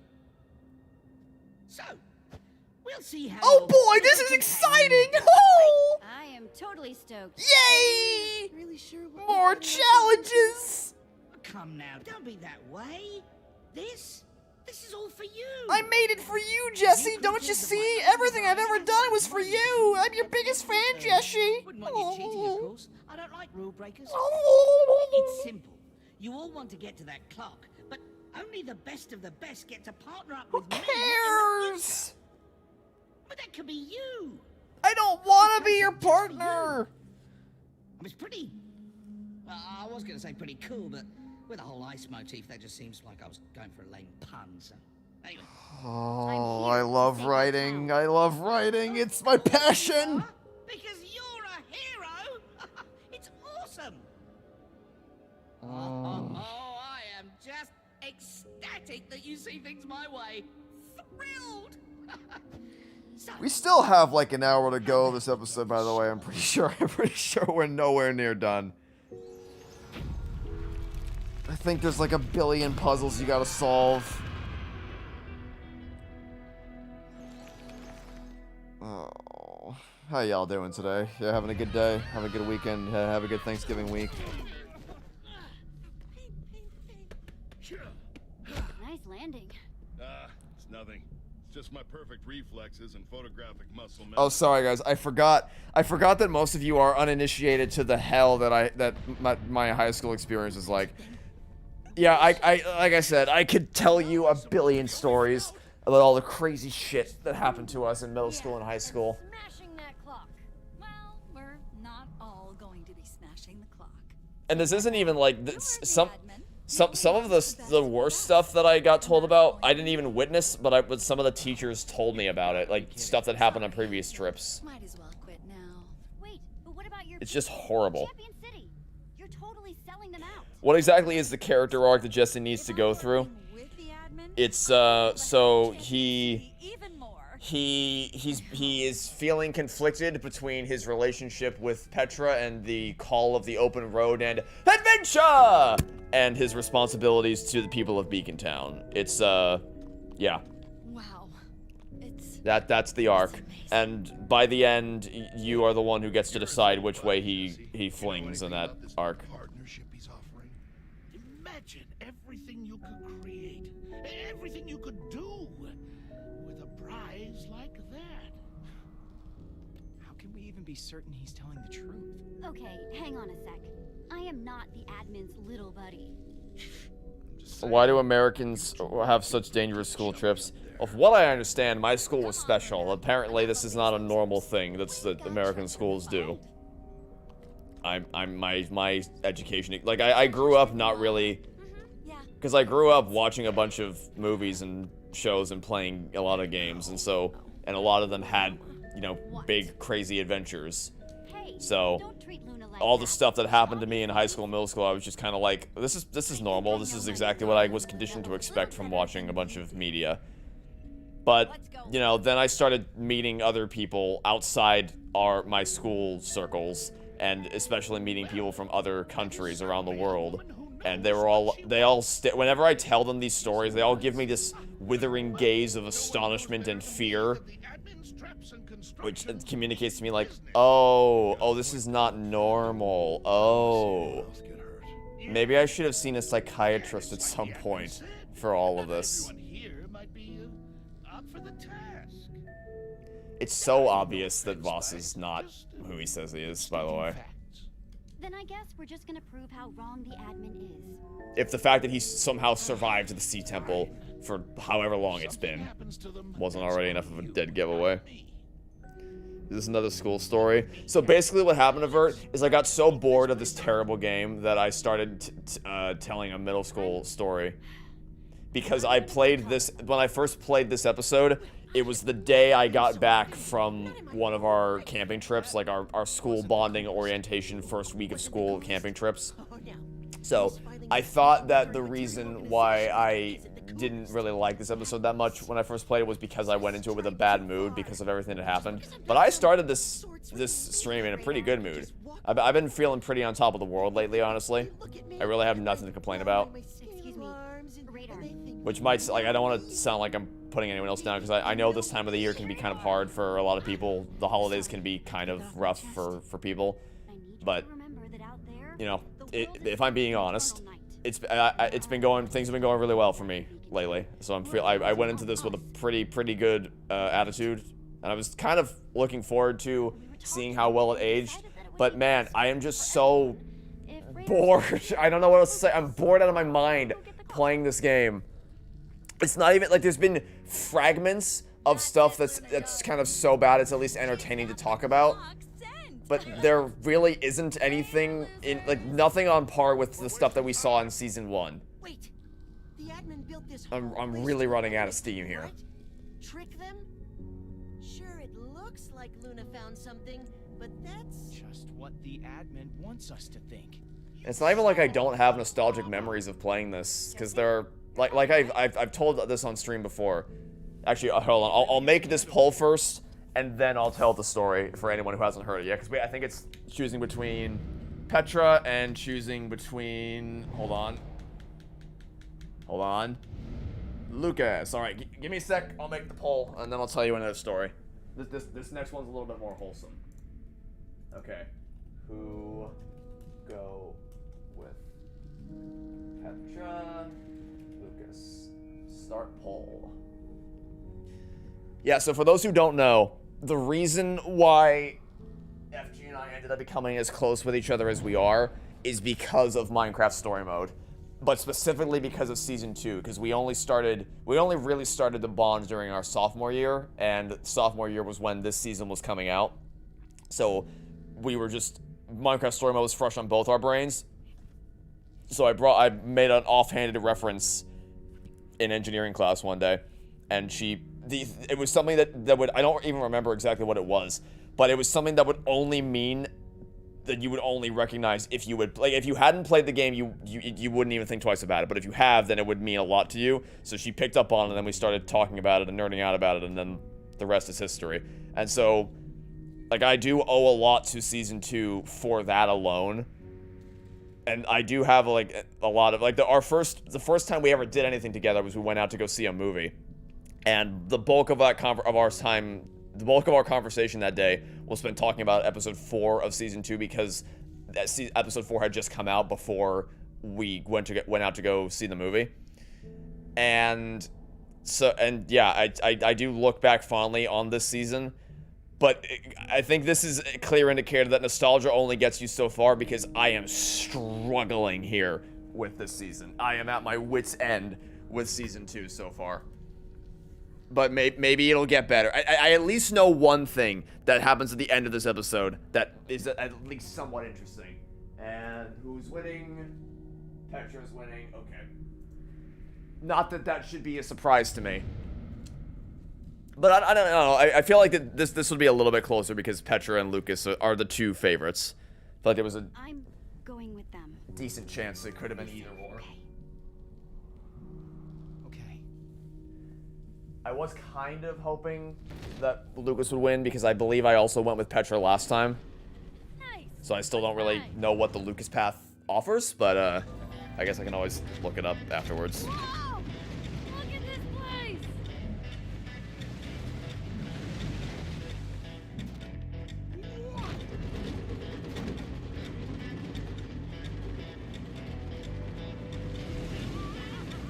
The more bored I get, the more lore drops. Yeah, kinda.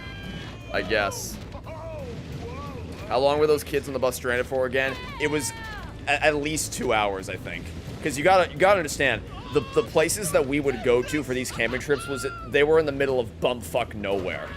You would never find us. If you didn't know, if something happened to us, you'd never find us again. You would just straight up never find us. There's no way. So, to get back from those camping sites to our campus was a pretty significant drive. And not only that, we were coming home in the middle of the day, which meant that most of the kids' parents were working. They couldn't just drop everything and come pick their kid up from the middle of the highway.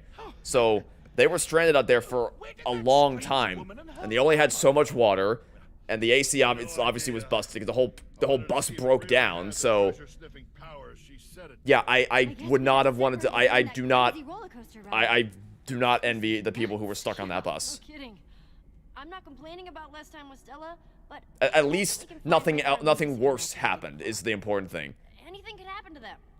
They're not They exactly didn't like. the most It didn't break down in such a way that the whole bus crashed. It just they rolled to a stop, pulled off the side of the highway, and just waited.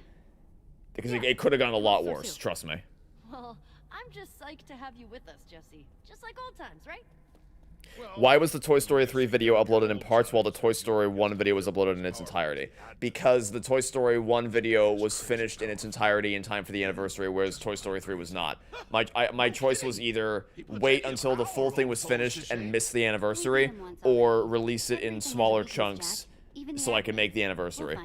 And I chose to release it in smaller chunks. I wasn't even that far behind. It was like the week after the anniversary that I finished the full thing. So I wouldn't have missed it by that much, but it was more, because of how the video opened, it was more important to me that I had it line up with the anniversary. Because, like, the whole idea is going back. Like, the first thing I say in the video is June 18th, 2010. We got out of the Sea Temple in So, one piece. Well, some of us left. it was really important to me that I would be able to hit that mark. Oh, fuck the snowman again. See you in here. You're my favorite group. True story. And I just know you're gonna demolish this room. It's simple. All you need to do is find your way out. So we have to escape the room. I guess you could put it that way. You won't get any hints from me, though. I'm sure you understand, right? What shows do I plan to watch despite them not ending? Well, I guess currently the answer to that question is Hazbin Hotel, because it's technically not been confirmed that they're gonna get the 5th and final season. That they, like, seasons 3 and 4 are confirmed, but obviously Vivian Madrano wants to have a 5th season. Like, she envisioned it as a 5-season story, and it's not yet been confirmed if they're gonna get that 5th season, even though it's essentially a foregone conclusion because of how wildly popular and successful the show has been on Amazon Prime. It's technically not been confirmed, and, you know, without even aside from that, for all I know, the ending could be terrible. So and I'm technically taking a gamble, but I love Hazbin so much that I'm willing to take that risk. I guess that would be the answer right now. You are a riot. No, really. Farewell now, and good luck. Have I told my viewers about the mac and cheese chicken marriage story? Escape time. Alright, brace yourselves. This one's a doozy. So, my family doesn't really like traditional Thanksgiving meals. All of the stuff that is traditionally offered for an American Thanksgiving meal, we just don't care much for. So eventually we decided, we basically said, why do we make this? None of us like it, so why don't we just go out to eat somewhere? So that's what we started doing last year, was we would go out to a restaurant that we like and just eat there. And there was a really positive decision for us. We really liked doing that last year, so we decided to make it a yearly tradition. Only thing is, last year, when we did that, so I have, in case you don't know, I have food allergies. I'm allergic to dairy, beef, and pork, which means I can't have any cheese of any kind. I mean, I can have dairy-free cheese, obviously, but the cheese that you probably eat and that most people eat, I can't have. So I always tell either the waiter or the chef or the kitchen manager, whoever I'm talking to in a restaurant, I always say, like, you know, a bunch of instructions. Make sure it's pan-seared so it's not on the grill with other meats like steak. Make sure there's no additional seasoning on it, and all these kinds of things to make sure it's cooked safely for me. And this restaurant is usually really good about this. Like, we've never had a problem there. They always cook it safely, and they cook it really well. It's always delicious. But last year, something happened. Last year, when we went there, apparently, so what we were told last year was my chicken was cooked, it was finished, it was ready to be served, it was put up on the pass, but then before our waiter could serve it to us, someone stole it. Someone stole the chicken. Like, it just disappeared, and no one knew where it went. And this upset the lead kitchen manager, or the head chef, because he timed it out perfectly to where my chicken would be ready right in time with the rest of my family's food, so everything would be served at once. But the chicken disappearing completely fucked that timing up, so he couldn't he couldn't serve everything at once, and he was really mad about it. So because of this, they ended up taking the entire meal off the menu, which for a massive Thanksgiving meal with wine for the people who could drink alcohol, that's a lot of money that they lost that night. And we thought it was insane. fast forward to this year when we went back to the same restaurant, we found out that what actually happened was a little different than what we were told. So, Now I just wish Lucas was what happened was the chicken was not stolen. Instead, it had been put up on the pass, ready to go, just like they told us was the case last year. But instead of someone stealing it, someone looked at the chicken and thought it wasn't ready, thought it wasn't finished, that it was missing something. And what they thought it was missing was mac and cheese. They thought that it needed mac and cheese that it didn't have. So they decided to drop it on. And obviously, as soon as you do that, I can't eat it anymore. Because even if you remove the mac and cheese from the plate, there's still residue left over. And if it's cross-contaminated in any way, I can't eat it because it's just too much of a risk. So that was what actually happened last year. And as a result of this massive blunder, that's why the head chef was so pissed off. Not because the timing was ruined, although that was certainly part of it, but because they almost sent out a mac and cheese filled chicken to my table. And he was so mad about it that he was apparently breaking shit in the back room. Like breaking plates and glass and cups and all this stuff. And he was like more furious than anyone had ever seen anyone before in their lives because of how because obviously like that's a massive liability. If that could have really killed me, and it could have permanently damaged the restaurant's reputation, because you saw what happened with Disney when the woman died due to their negligence with food allergies. It's not something like it's often made to be the joke of the butt of the joke in a lot of media, but it's serious shit that could massively backfire on your reputation and obviously kill someone if you aren't careful. So he was rightfully pissed off, but he was like so pissed off that people thought he was going to explode. So one of the other employees there, she went into the back room and she did something or said something to him that got him to calm down. And these two had never met before. They'd never spoken to each other before, I guess, or at least not in any serious way.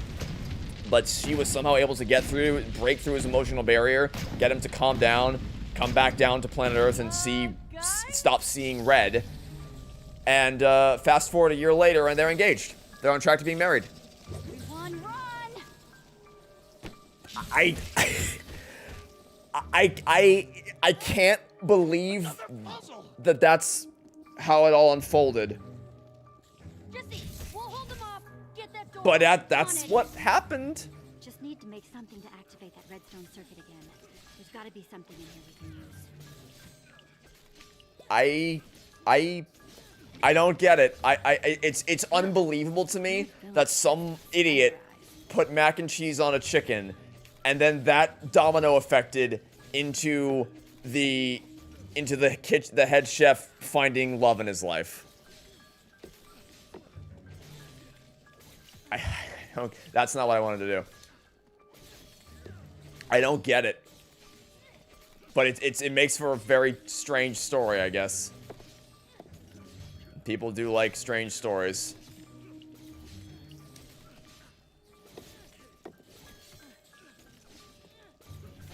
Yes! Guys, I got it! There's a chest! Can it get us out of here? Insert domino meme with the Grinch sneaking mac and cheese on the chicken to that guy getting married. It's like no cause and effect between any of this stuff.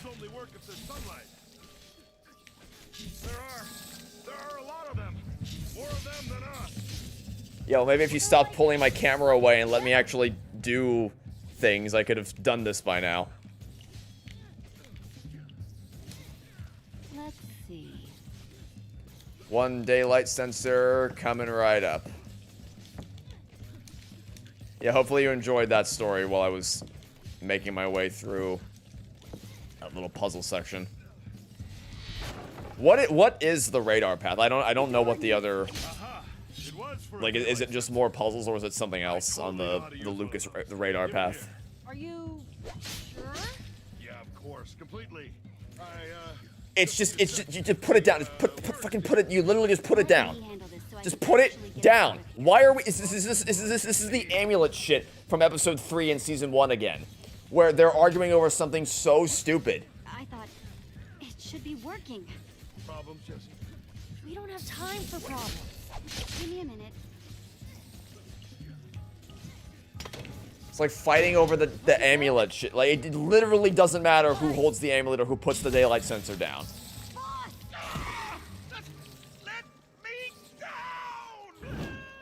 That would be another instance of a fake quick time event where no matter how hard you try, you cannot save him. Leaving. Jack, come on.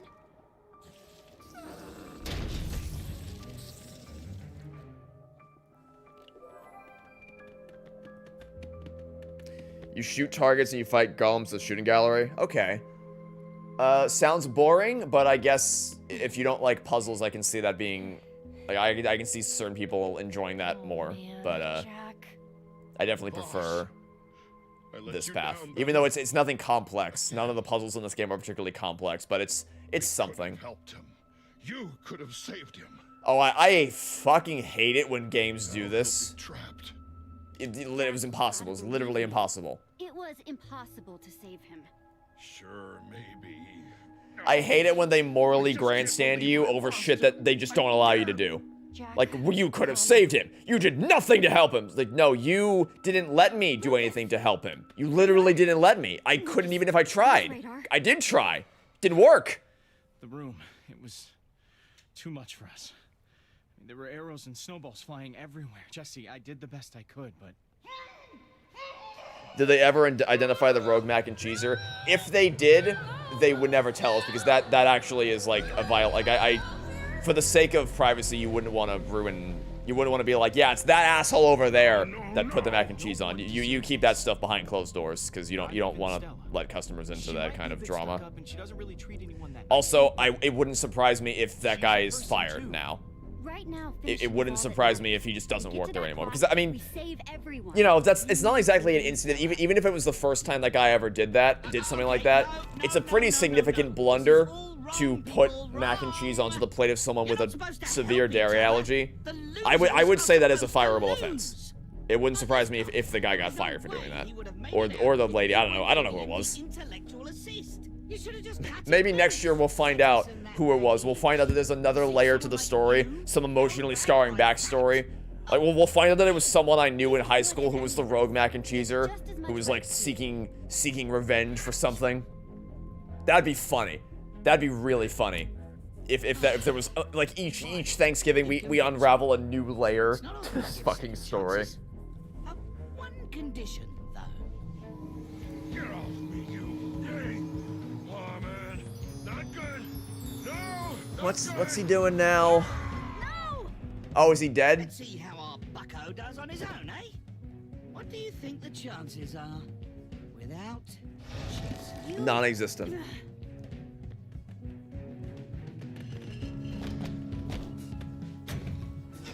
Oh, that's amazing. He just accidentally stumbles into the one pressure plate in the entire room that activates a choker box. That's amazing. You'll have to maneuver past all that cacti. And the lava. Don't forget about the lava. Floating lava? That's crazy. There's a door. Go for the door! He's not going to make it. We can't just stand here. Jesse! Here we go. Okay, fine. 2 pressure plates in the entire room that activate a shulker block.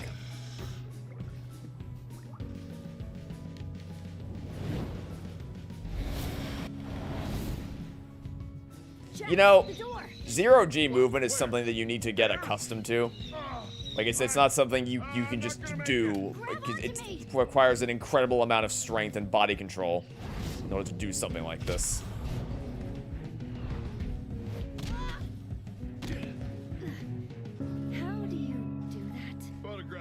Oh, by the way, again, just like every single problem, you could just fix all of this by breaking out of the room. Just literally mine through the blocks. He told us to go through his stupid challenge, but maybe we can find another way. Did anyone... Luna!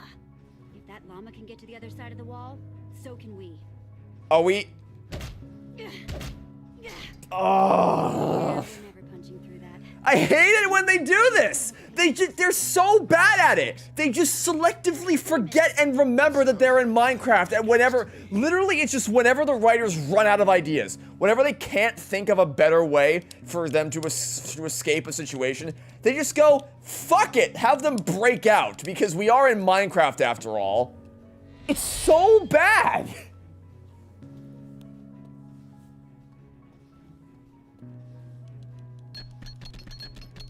My God. Yes.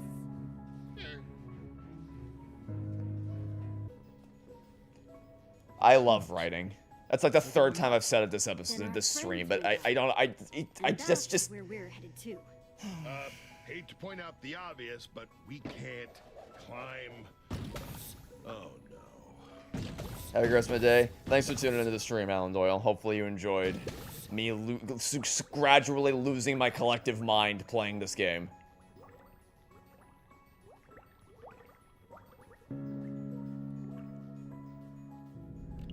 That shot lasted at least 3 seconds too long.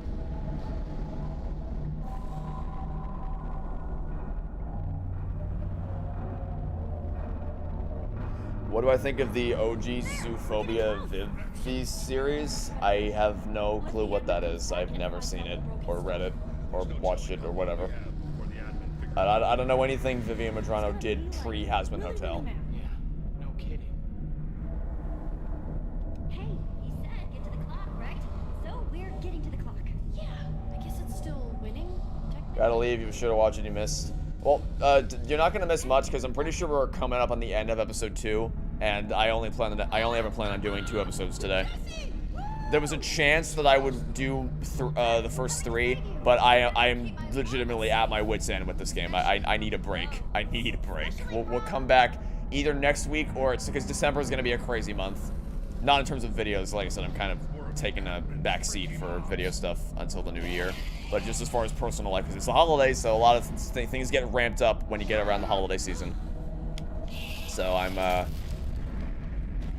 whenever I can find time to stream is when I will finish this game. Also, I'm hungry and I want to eat food, so I'm gonna end the stream and then go eat lunch after we beat the episode. Thank goodness you're all right, sweetie. Oh man, that looked like it hurt. I thought you were really in trouble. And we're gonna play 3, 4, and 5 in one stream, or 3 in one stream, then 4 and 5. I'll probably do the last 3 episodes, because I'm pretty sure the last 3 episodes. Episode 5 especially is, like, really short. I remember being really disappointed with how short the final episode was. It wasn't the last of the Ender creeper things. I think most Telltale episodes, at least in the older days, would average around 2 hours. These, I'm pretty sure, are closer to 90 minutes. So I don't think it's gonna take us too long. One of you go for the clock, one of you come with me and Lucas to rescue the others.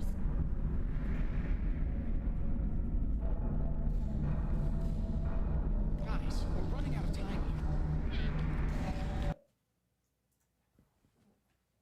Alright, final choice of the episode. I'll leave this one. I haven't asked you guys for as many polls this time around. I'll leave the final choice of the episode in your hands. Who will get the clock? Do we send Petra to get it, or do we send Jack to get it?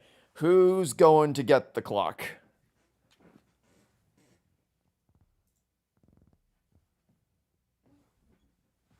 Like it's a little more evenly split this time. I think because this time people know that there's.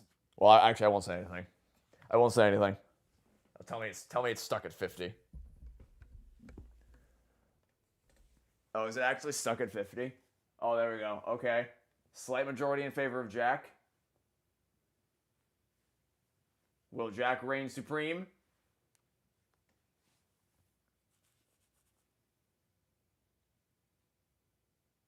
I think Jack reigns supreme. I'm going to go ahead and call it right there. I have no bias in this whatsoever, I promise. I definitely don't want Jack to do it for any other reason. Jack, we need our best guy on that clock. I definitely didn't get massively fucked over by my raging bias against Jack the first time around.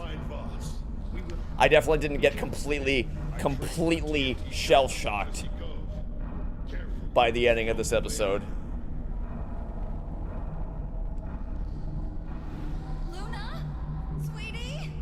Who would pick Jack? Those who know would pick Jack is who. because there's a bit more than meets the eye to this choice. Took you an embarrassing amount of time to notice the stream. Well, the good news is you made it just in time for the big finale. We're coming up on the end of episode 2.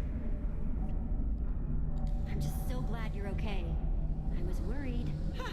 Yeah, you and me both. Jesse. You might want to hurry. We've got monsters incoming. I don't like those. Come on, Rita. We gotta get you out. I will say, the technically the better narrative choice is to pick Petra. It's kind of like in episode 7 where it creates a more cohesive narrative if you save Lucas instead of saving Petra in Access Denied from season 1. I got a feeling they won't be gone. But, you know, it's like there was one moment in episode 3 that I don't think is gonna hit us hard because we've sent Jack up there instead. But, you know, it's the other side of that is that we get more Petra next time. The confusion, but when we do talk, you better believe that he's gonna realize I am the perfect friend and partner for him. It will be divine.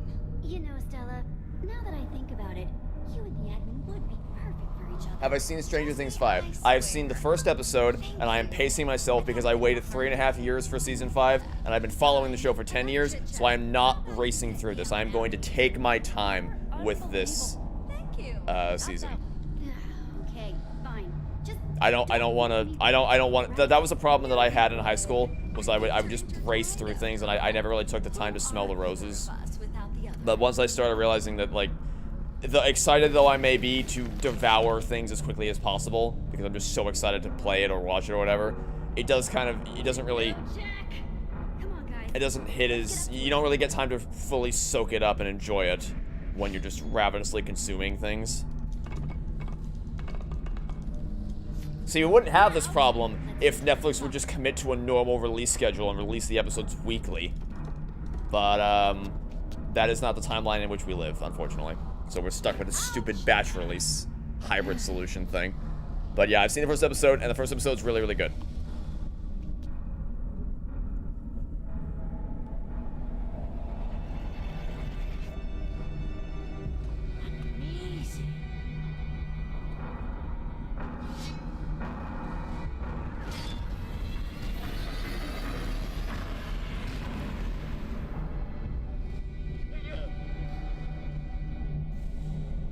Hey, I ever tell you about the time I freed the Mundari fish chasers? Has he said like any actual names, or is he just spouting gibberish the whole season? Not to interrupt all the celebrating, but escaping? I can't leave without Voss. go ahead, guys. We'll catch up. Just hurry, okay? I don't like worrying about you.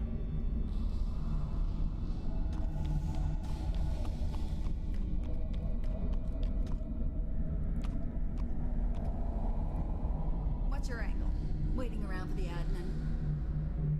I need to find him. Jack, I know you're upset about Voss still being missing. Also, Voss clearly isn't Voss. It's abundantly clear. Well, this is a little disappointing. Uh-oh, Spaghetti-O. Oh, I tried. I really did. How did you get here, Voss? Oh, Jesse.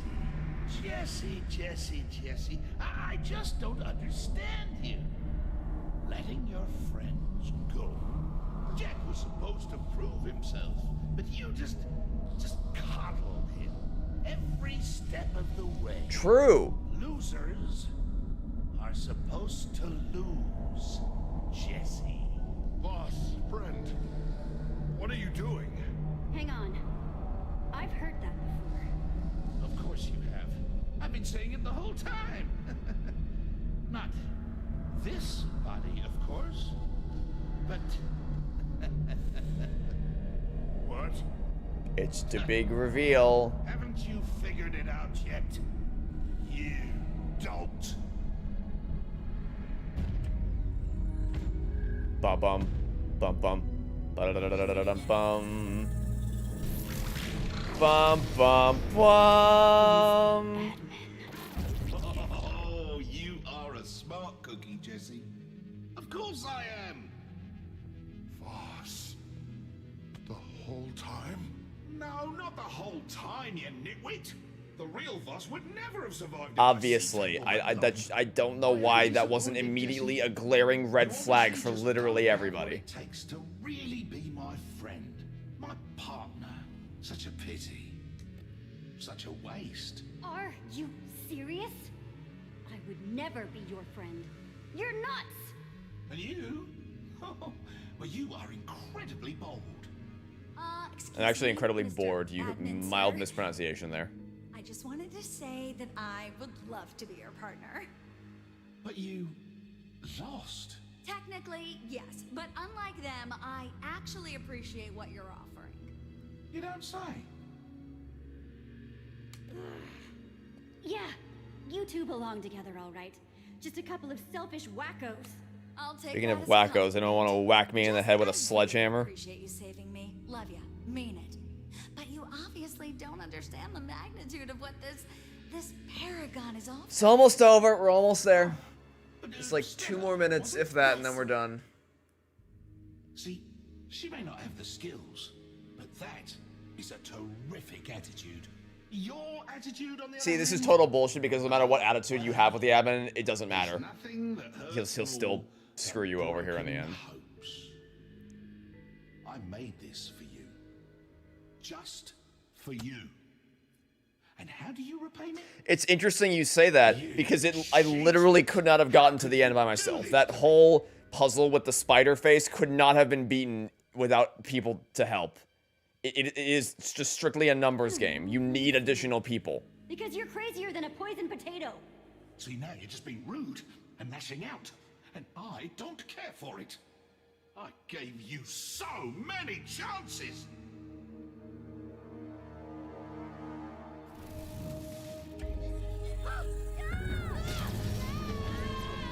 What?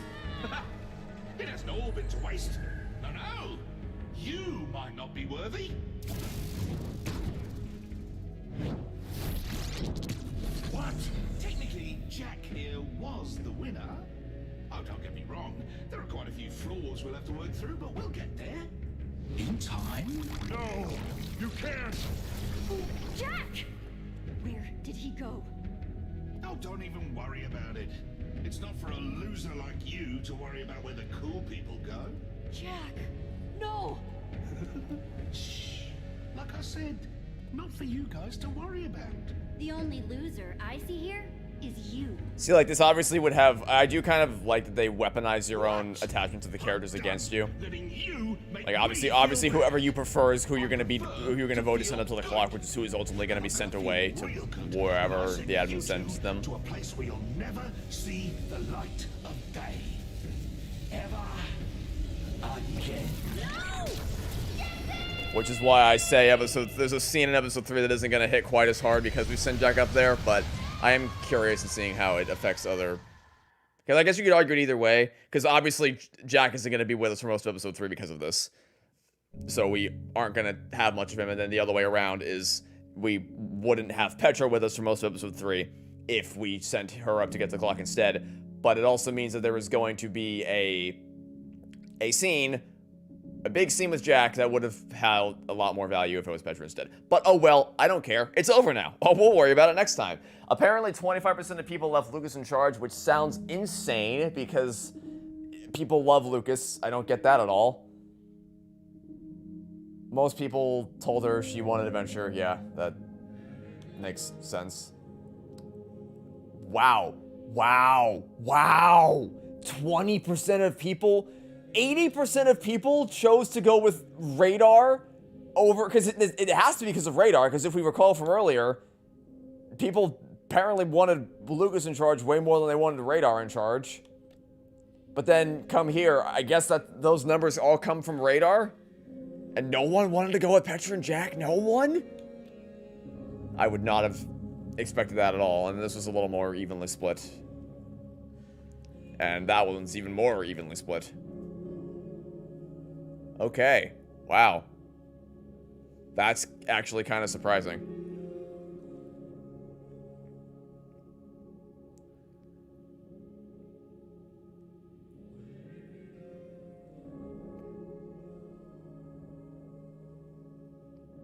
You think it's because there were more people with Petra, so they wanted to help Lucas and Radar? I think that's a charitable assumption for why they would have chosen that. I don't know. I don't... Because people love Petra a lot. Like, Petra is... There clearly is a reason why they made her the focus of... Well, you know, actually, I say that why they made her the focus of Season 2, but now that I'm replaying it, not real. Like, obviously, the core emotional through line of the story is Jesse and Petra's relationship, but it's really not the centerpiece like I thought it was. So much of it is spent just bogging it down with pointless garbage that no one cares about. It really... Oh, wait. You must be a special class of trouble to end up. Look who it is! Look who it is! Or listen to who it is, I guess. The admin. Well, this is where he sends the people who he has special plans for. You may have noticed, it's not a very nice place. And the people? Well, they're not very nice either. So ignoring how hilarious that final tease is, fuck off, Mixer. That voice, if you don't recognize him, is Donovan Patton, who is Joe from Blue's Clues. That was a pretty nice surprise when I played the game for the first time. Also, Jessie looks like she's cosplaying as Chell there. Chell from Portal. Yeah, so I guess a little tease for next time. Jesse and the gang must brave a dangerous prison and its even more dangerous inmates to reach the secret at the prison's heart. But when the enemy tries to recruit Jesse's friends, will they all be able to resist the call?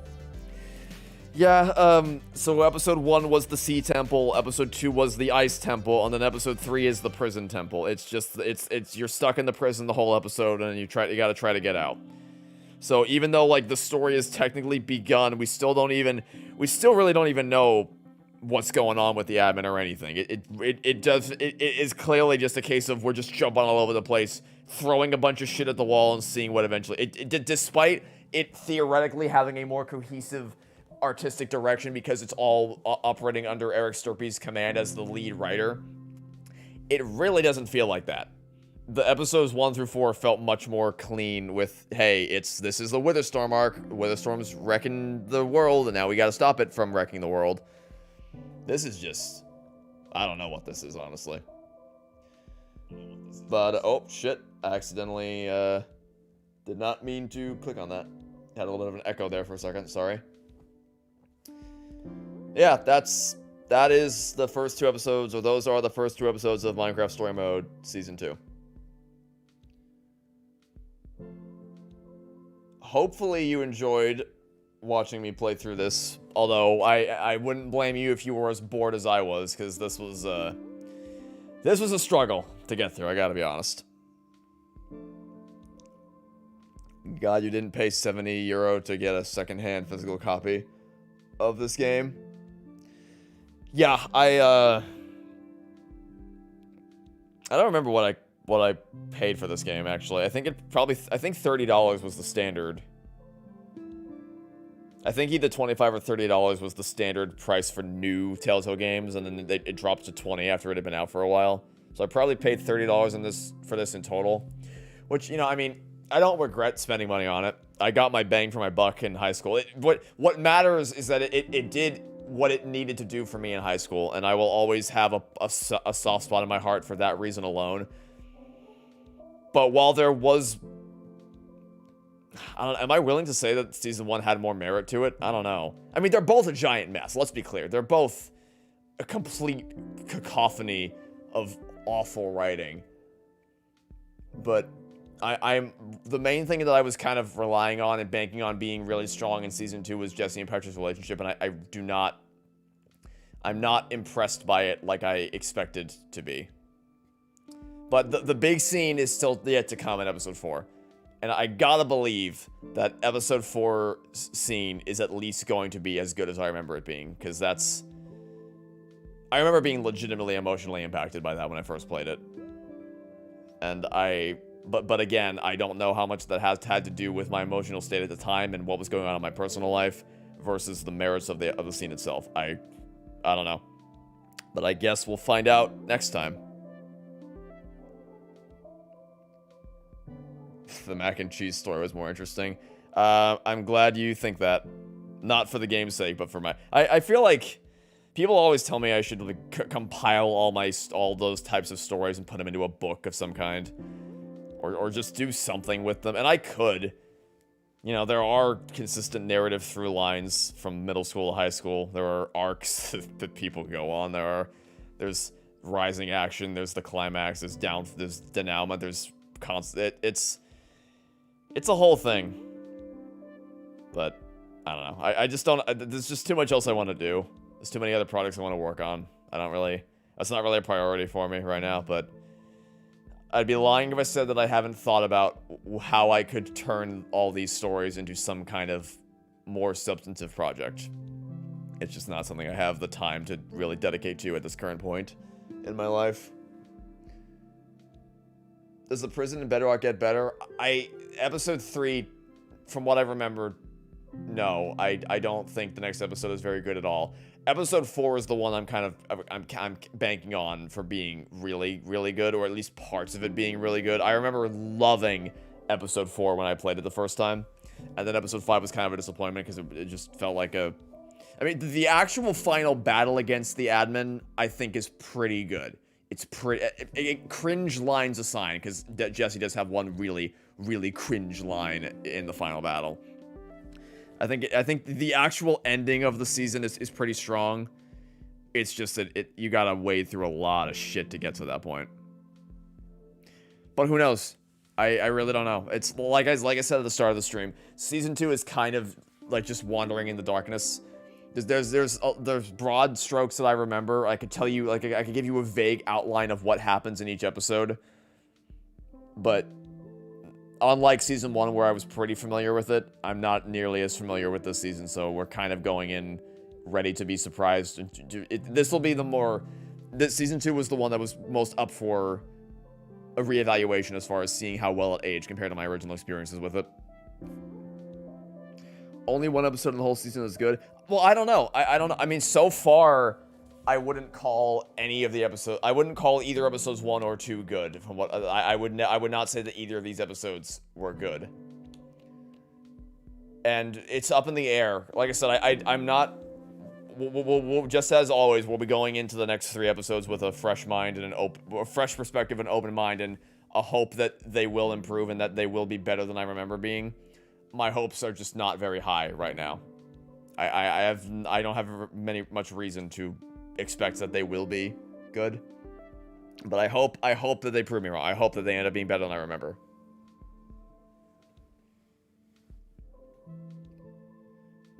What game on my worst list am I going to play next? Don't know. The most likely scenario is that the next thing I play won't even be from the worst list. It'll be Sonic Heroes, because last year I did the Sonic Adventure 2 stream with Gugonic, and we might make that a yearly thing. I don't know, but Heroes will be the next one that we do. From the list itself, I don't know. Haven't really... I've been too busy with main video stuff to think about that really at all. But now that I'm over the hurdle of Toy Story's 30th anniversary, I can spend a bit more time figuring all that stuff out. Oh, actually, here's one thing I can tell you guys. There will be a new Let's Play starting, if not next week, then the week after next, because Ghost Town is coming to PSVR 2, and that's a puzzle adventure game made by the people who made The Room puzzle games, not Tommy Wiseau's The Room, but not the terrible movie that everyone makes fun of, but the Fireproof Games made The Room, a series of puzzle games originally on iPad and iPhone that then got ported to PC and Switch, I think, called The Room. They made, I think, 5 games in total. The Room, The Room 2, The Room 3, The Room Old Sins, and then The Room VR. And I was really, really happy with I really love most of those games. And Ghost Town has been really, really hyped up from all the people that have played it. I've been waiting to play because I've been waiting for it to come to PSVR 2, and it's finally coming to PSVR 2 on Monday. So in just 2 days, I'll be able to play that for the first time. And it's people say it's really good. It's been nominated for Best VR Game at the Game Awards. Whatever that's worth. So I guess that's something to look forward to in the next week or two. Did I hear Sonic 4 was renamed Sonic CD? I heard they were thinking about it. I don't know if that's confirmed, because I do not think that is. I think it was just a rumor. If they do, it'd be stupid. It'd be stupid to change it to CD. So I'm hoping it is just a rumor. Have I seen the Room movie? No, and I probably never will. But I know of its reputation as the quintessential example of the so bad it's good movie. I did not hit her. I did not. Oh, hi, Mark. Oh, that's... So, the one thing that I actually do know from The Room is that line, oh, hi, Mark. Because there was a kid in my class named Mark. He was a really good friend of mine. I liked him a lot. And we would always tease him with... Actually, he started it. He's like, he brought it on himself. He started the whole hi, Mark thing. And we always kind of embraced it. I had no idea what it was from. I eventually found out after I graduated high school. I was like, oh, so that's what that was. Got it. I had no idea what the hell he was talking about before that point.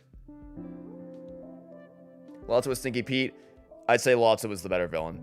No, which is not to diss the Prospector, because the Prospector's still really good, but I think Lotso's just leaps off the screen with his fearsome personality.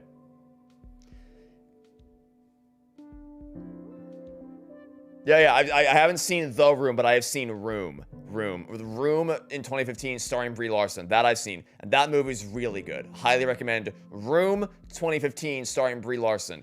The Room with Tommy Wiseau? No, not that one. It's why I remember in high school I was talking about The Room with Brooks, and I was talking, like, he asked me about it, and I said I don't have plans to watch that because I just know that it's like a horrible movie. And there was this girl on my left who looked like I just told her that I wished her grandmother got cancer. There was this look of absolute, utter appallment at what I had said. And she said, I love that movie! It's so good! And I'm like, what? And she didn't say it in the way that most people, like, the way that I would say that I love Cars 2, or that Avert would say that he loves the 1993 Mario movie. He said it in a way where, like, or she said it in a way that where the movie genuinely meant something personal to her, and I just deeply offended her. And I'm like, what the hell are you talking about? And we eventually, after a really long, cumbersome conversation, we eventually figured out that she was talking about Room 2015, not The Room. But I hate that. That's gonna be a really annoying thing. That's why I always have to, whenever I recommend The Room games, I have to always clarify to people, no, not the movie. A game that has nothing at all to do with that. That's actually really, really good. Me and Avert gonna watch the Until Dawn movie? No. Why would we? Did I hear Sonic 4 will have a higher budget than the first three?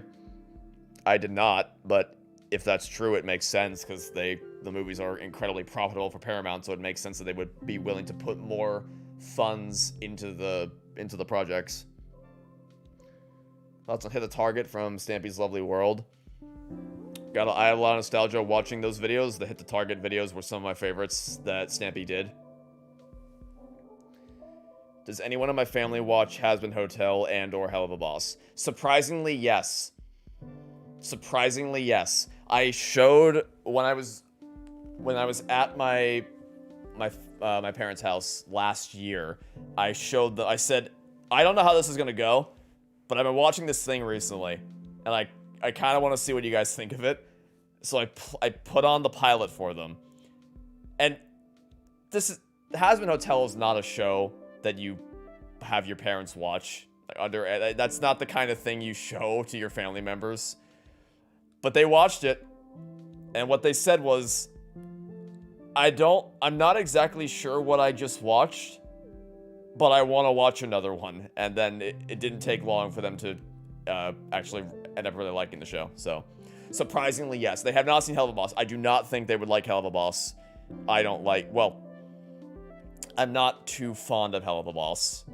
but I especially don't think they would be fond of Hell of a Boss. But Hazbin Hotel, they like, which really surprised me.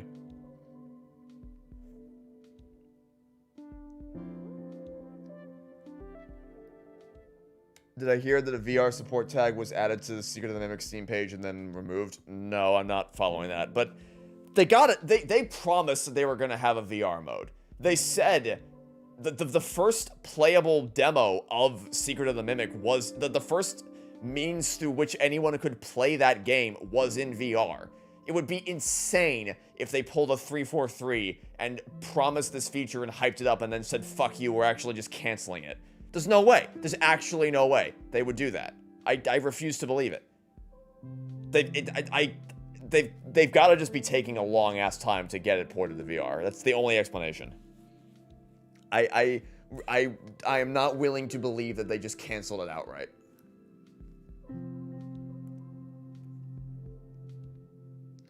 So my opinion on In the Night Garden, I don't think I know what that is. In the Night Garden. No, I have never seen this before in my life. I have no clue what this is.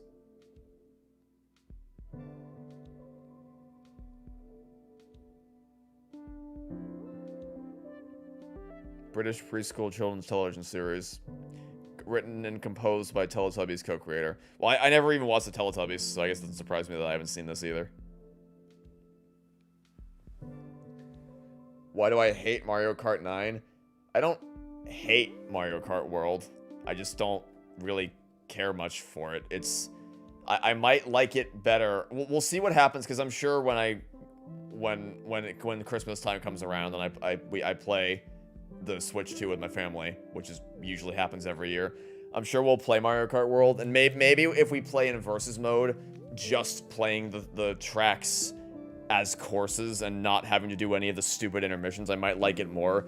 But based on what I played, so much of my time was spent driving between courses, and by the time that I got to the courses, I had like a lap and a half left, so I barely got any time to actually enjoy them and experience them and soak in the atmosphere of them. And that really put a damper on my ability to enjoy. Like, mechanically, it's fine, but it's, it definitely did not wow me, and the intermissions put a huge damper on the experience. Planning on doing Mario Odyssey next year? I might stream Mario Odyssey next year. I've been thinking about it. I mean, I did Galaxy 1 and 2, so I will at some point restream 64 and Sunshine, so it makes sense to do Odyssey at some point. Am I gonna watch the Mario Galaxy movie, and why do I hate the first Mario movie? Hate is a strong word. I don't have any... The reason why I took so long to watch the Mario Galaxy movie is because I just don't have any passionate feelings about those movies. Like, I could talk about the writing problems with the first Mario movie forever, because it's a very messy script, but I don't... The movie did nothing to personally offend me. It's more just, I just don't really care much for it or about it, which is why I'm, like, after watching the Mario Galaxy movie trailer, I kind of thought, do I even want to see this? Because I'm kind of unsure if I'm going to now, because the trailer did not instill me with any confidence. So we'll see. We'll see what happens. I'm currently very unsure if I'm even gonna watch the new Mario Galaxy movie, but who knows?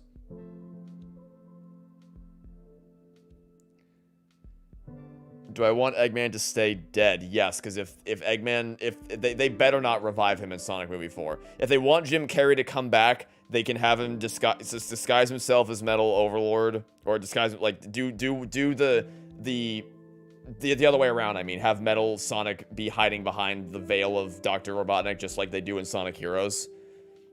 But, or if they... I don't want them to do it, but if they want to pull, like, a Robotnik from another timeline or whatever, then okay. Just as... They need... The Robotnik from the first 3 movies needs to stay dead. They can't... It's too perfect of an ending for them to reverse that. And also, I don't know how you could even logistically justify how he survived that.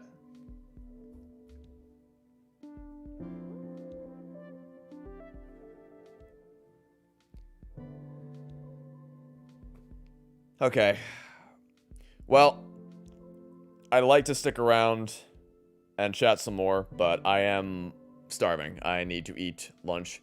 Hopefully you enjoyed watching the first 2 episodes of Season 2, but again, wouldn't blame you if you were bored out of your mind, because I most certainly was for a huge chunk of this. I will try to stream next week, but I make no promises because the next week's going to be really busy for me in my personal life. So I don't know if I'm going to have time to dedicate to a stream. If not next week, then probably week after next I'll do a stream finishing up Season 2. But in the meantime, you will definitely have the Ghost Town LP to look forward to in December. Well, I guess I should probably watch myself, because for all I know I could play the game and end up hating it, but I don't think that's going to happen. I'm pretty confident that it'll be a game that I'll want to see through to the end. We'll see. We'll see what happens. Thanks for tuning in. Hopefully you enjoyed the stream. I hope you have a good rest of your week, good rest of your weekend. Hopefully, if there's any remaining holiday, Thanksgiving festivities that you've yet to engage in, hopefully you enjoy them. And I hope to see you all soon for whatever it is you decide to watch next. Have a good day, everybody.